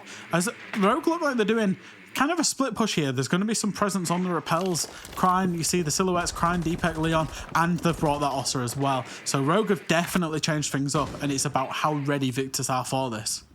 That's it. We've seen them struggle with the Ossa attack previously. It looks like Rogue have just kept it in pocket until the moment when they needed it most. And right now is that moment. If it pays dividends, the preparation, the recognition that Victus have struggled with that previously, it could well just win them the game here and now. Keep an eye on Deepak and exactly what he does for the time being. Kanto's clearing out utility from underneath, and they're aware of the player at the bottom of main stairs as well. Crine's going to take a little peek around, and that player for Victus has just dipped himself back up the stairs a little bit. He's not going to get over aggressive on that push, but right now Rogue, they've got bottom floor control, but the question is, what are they doing with it? The problem with the Ossa is that they have absolutely no utility to deal with the actual shield, because Skeptic brings a shield that goes outside of T room. It goes outside of T room towards the T room. There's no impacts, which means this Ossa can play for free once the black stairs control is established. The up nades are coming in. It's not looking great for Victus right now. It might be a 5v5, but they need to release pressure somehow.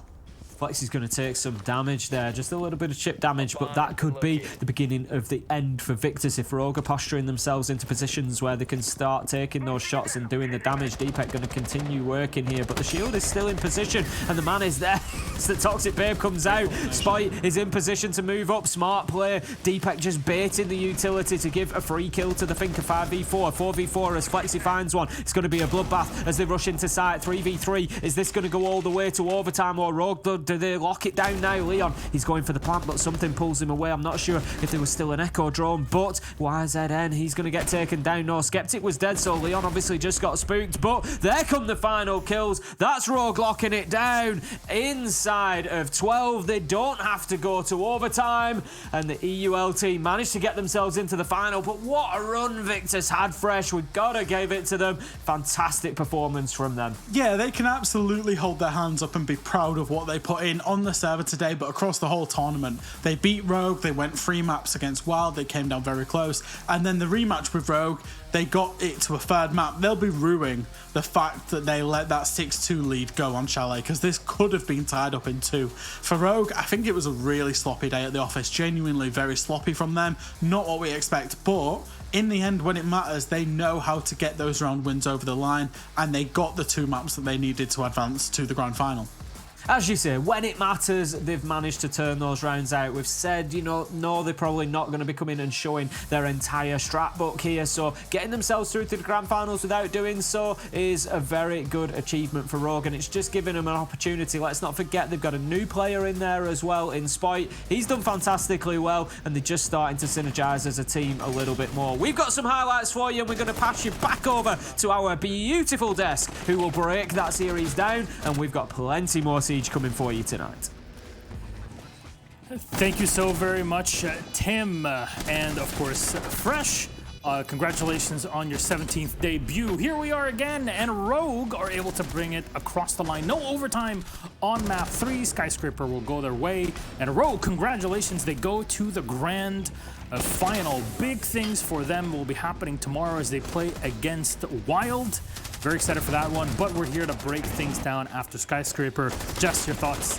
I really feel like when Jack turned around and said a sloppy day at the office, it just sort of hit me in a different way, because you're right. When you look at a tier 1 team playing and you watch them in a best of 3 or a best of 5, there's a little bit of an expectation that they should be able to take things, at least on one of the maps, quite easily. But the fact that they've had to tooth and nail a lot of this stuff and just really like claw it over the line, even going into OT, it was a little bit worrying there. At the end of the day, though, I think Jacob's right. There was just a little bit too much expertise on Skyscraper, a little bit too much familiarity with that map as a whole. Victus, they had good attacks, like I said, but the moment you get to that defensive side, if you haven't dominantly won that attacking side, I mean, it's all over Red Rover at that point. I liked how everything was really close for Victus's sake, but not for Rogue's sake. But I think that you still have a little bit of expectations that you can separate here, only understanding that this is a different style Rogue we're seeing. Even if the players and their skill levels are things that we understand, the way that they work together is something that's still going to take some time to develop, because you take Rips out of the equation, you bring in a completely different player in Spoit or Spunk, and as they progress, we will then figure out exactly what they're meant to look like. Right now, Jack, he hit it on the head. This is a pretty sloppy Rogue, but you can give a little bit of leeway to them given how, one, they're still alive in this tournament and winning maps, and two, it's going to take some time for them to really gel the way that I know that they want to in the future. Yeah, I mean, like, just to go back for just a second, Spoit and Rips do completely different things in the game role. So this really upends the way that Rogue are playing. Understandable that would take a bit of time in preparation for example, the start of stage 2 of the year in EU League, and in preparation for potentially making it to our big tournament, LAN tournament in Riyadh, very, very soon, next couple months. Here is what they still need to do. Go up against Rogue, that is, against Wild tomorrow in a best of 5 grand final. There's $100,000 difference between the two. Remember, this is Gamers Without Borders here, so it's all about charity, and our 6 charities, and all brought to you by Savvy Gaming Group. Victus losing to Rogue today means that Rogue have an opportunity, but to kind of set ourselves for tomorrow, I know it'll be then until we really talk about it in detail. What do you expect to see there from Rogue against Wild? Because they haven't gone up against one another yet here, Jess. I expect a lot of fireworks. I think I used the analogy the other day, 2 bullets, you know, sort of ricocheting off of each other and having different stylistic choices of different gameplay and strategy. I think with a lot of the gunfire that we saw between Rogue and Victus today, you add Wild to the mix, and I almost can't quantify to you the kind of firepower we will see inside the server. I think it will be very chaotic. And also very important to note, Wild will have that 1 map advantage as well. So Rogue having these close maps and barely being able to scrounge together to get into that 3rd map to be able to pull it away means that Wild has a huge advantage both in the macro and then of course with that firefight in the micro as well, just having abnormally strong aggression on their side. I think that'll play really well.